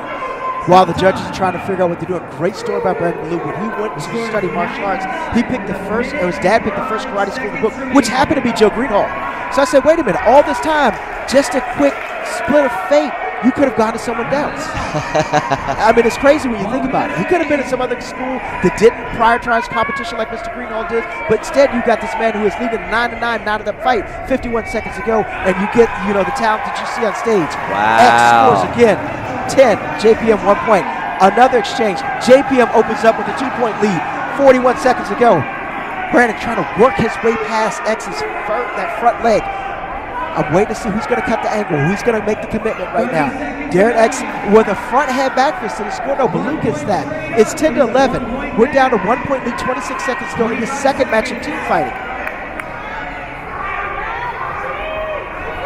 A little bit of movement right now. Ballou standing on the outside, resetting, testing, waiting. Sometimes you notice Ballou's off cadence. He's going slower, which throws the rhythm off. That's what I was going to say. You got to break that rhythm, right? A lot of times, it's like a changeup in baseball. But that's a 2-point kick by Darren X. 13-10. 1 second to go. Time. JPM with a 3-point lead as we go to the anchor. There is no guess who Straight Up is going to send. And it's going to be Bailey Murphy. And it looks like he's got Devin Hopper to face. Now, these gentlemen won last year. The AP had to take his shirt off. He's so hot. AP, our head judge, had to take that white shirt off. He's so hot right now. That's how things are going on the stage. But these two gentlemen went and won the World Championships in Waco last year, so they know how each other fight. Bailey Murphy in the black headgear, Devin Hopper in the white headgear. 3-point lead by John Paul Mitchell. 2 minutes to decide this for all the money that's available. How much money? Oh, go to madaction.com and figure it out. That's right. Love it. Little promo there. Last event of the night, man. Here we go. Last round, last event. What a matchup. I hope you guys and ladies at home are enjoying this. Great athletes, great fight. 13-10. Paul Mitchell's up. 2 minutes left. Hopper put a little bit of pressure on Murphy. Murphy, that patented movement, he's inching his way back. Well aware of the long legs of Hopper. Keeping his elbow down. Did they score? No. I saw that on the elbow from Murphy, and it did work. Bailey, stand his way, and then that lightning quick body punch. I mean, look at you. So fast. So quick. I got a chance to train with this young man many years ago, and the hype is real. I will tell you, the hype is real. Be real. Be real. It is be real. Look at that, man. You're coming up. Yes, sir. You're right. That's one of his social media handles, by the way, folks. Bailey Murphy, at that point, was down 2 points. He's down 1 point. No panic in his stride. No jittery movement. He is relaxed. He is comfortable in this position. Well, because they know just a few points you can pick that up. You can work a game so that on your next exchange, you're setting them up. You've got two of the most intelligent fighters in the game right here, and Bailey's not going to panic at all. And Bailey knows that D-Hop is what, he knows all the tricks. Not enough for that score. Still, John Paul Mitchell with a 1 point lead, 51 seconds to go. Murphy with a kick, steps off balance, moves back to his back foot, circles back around close to the JPM bench. There was a blitz for D-Hopper. Exactly what Coach Damon Gilbert called for. 2 points, 40 seconds to go. See, Hopper knows that Murphy's coming. He knows he's coming. But the question is, when? Looked like Murphy had that set up on that backside reverse punch. He scored there. The time before that, I thought he had the timing as well, but he didn't throw it out. And Hopper gets that point right back. Still a 2 point lead, 19 seconds to go. Now it's time for a little bit of desperation. No call right there. Murphy's got to do a little bit more. There's a body check by Hopper. keeping him honest, keeping 10 that body seconds. check. Did the side kick get in? Off the Did hip. it get in? 7 seconds to go. Still 2-point lead by John Paul Mitchell. Can Murphy bring it back? 2 seconds. He's got to do something incredible. And time. John Paul Mitchell is going to walk away with this 2 points ahead of Team Straight Up. That was a fantastic match. As I said, he's out of breath, man. He's hot. Look at him. He's waving.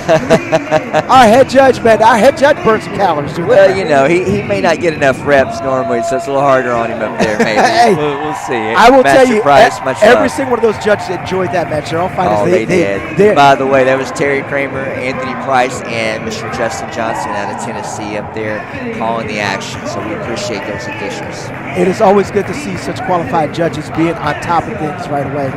That's right. And that means, once again, Team Paul Mitchell will walk away with your team fighting, men's team fighting championship for U.S. Capitol Classic. And Larry Carnahan, president of North American Sport Karate And Association, NASCA, and the promoter of the Diamond Nationals That's right. upcoming tournament. Sometime, I don't have the exact date, but you can go, you can look that up. I think at NASCA.com, you can find that out.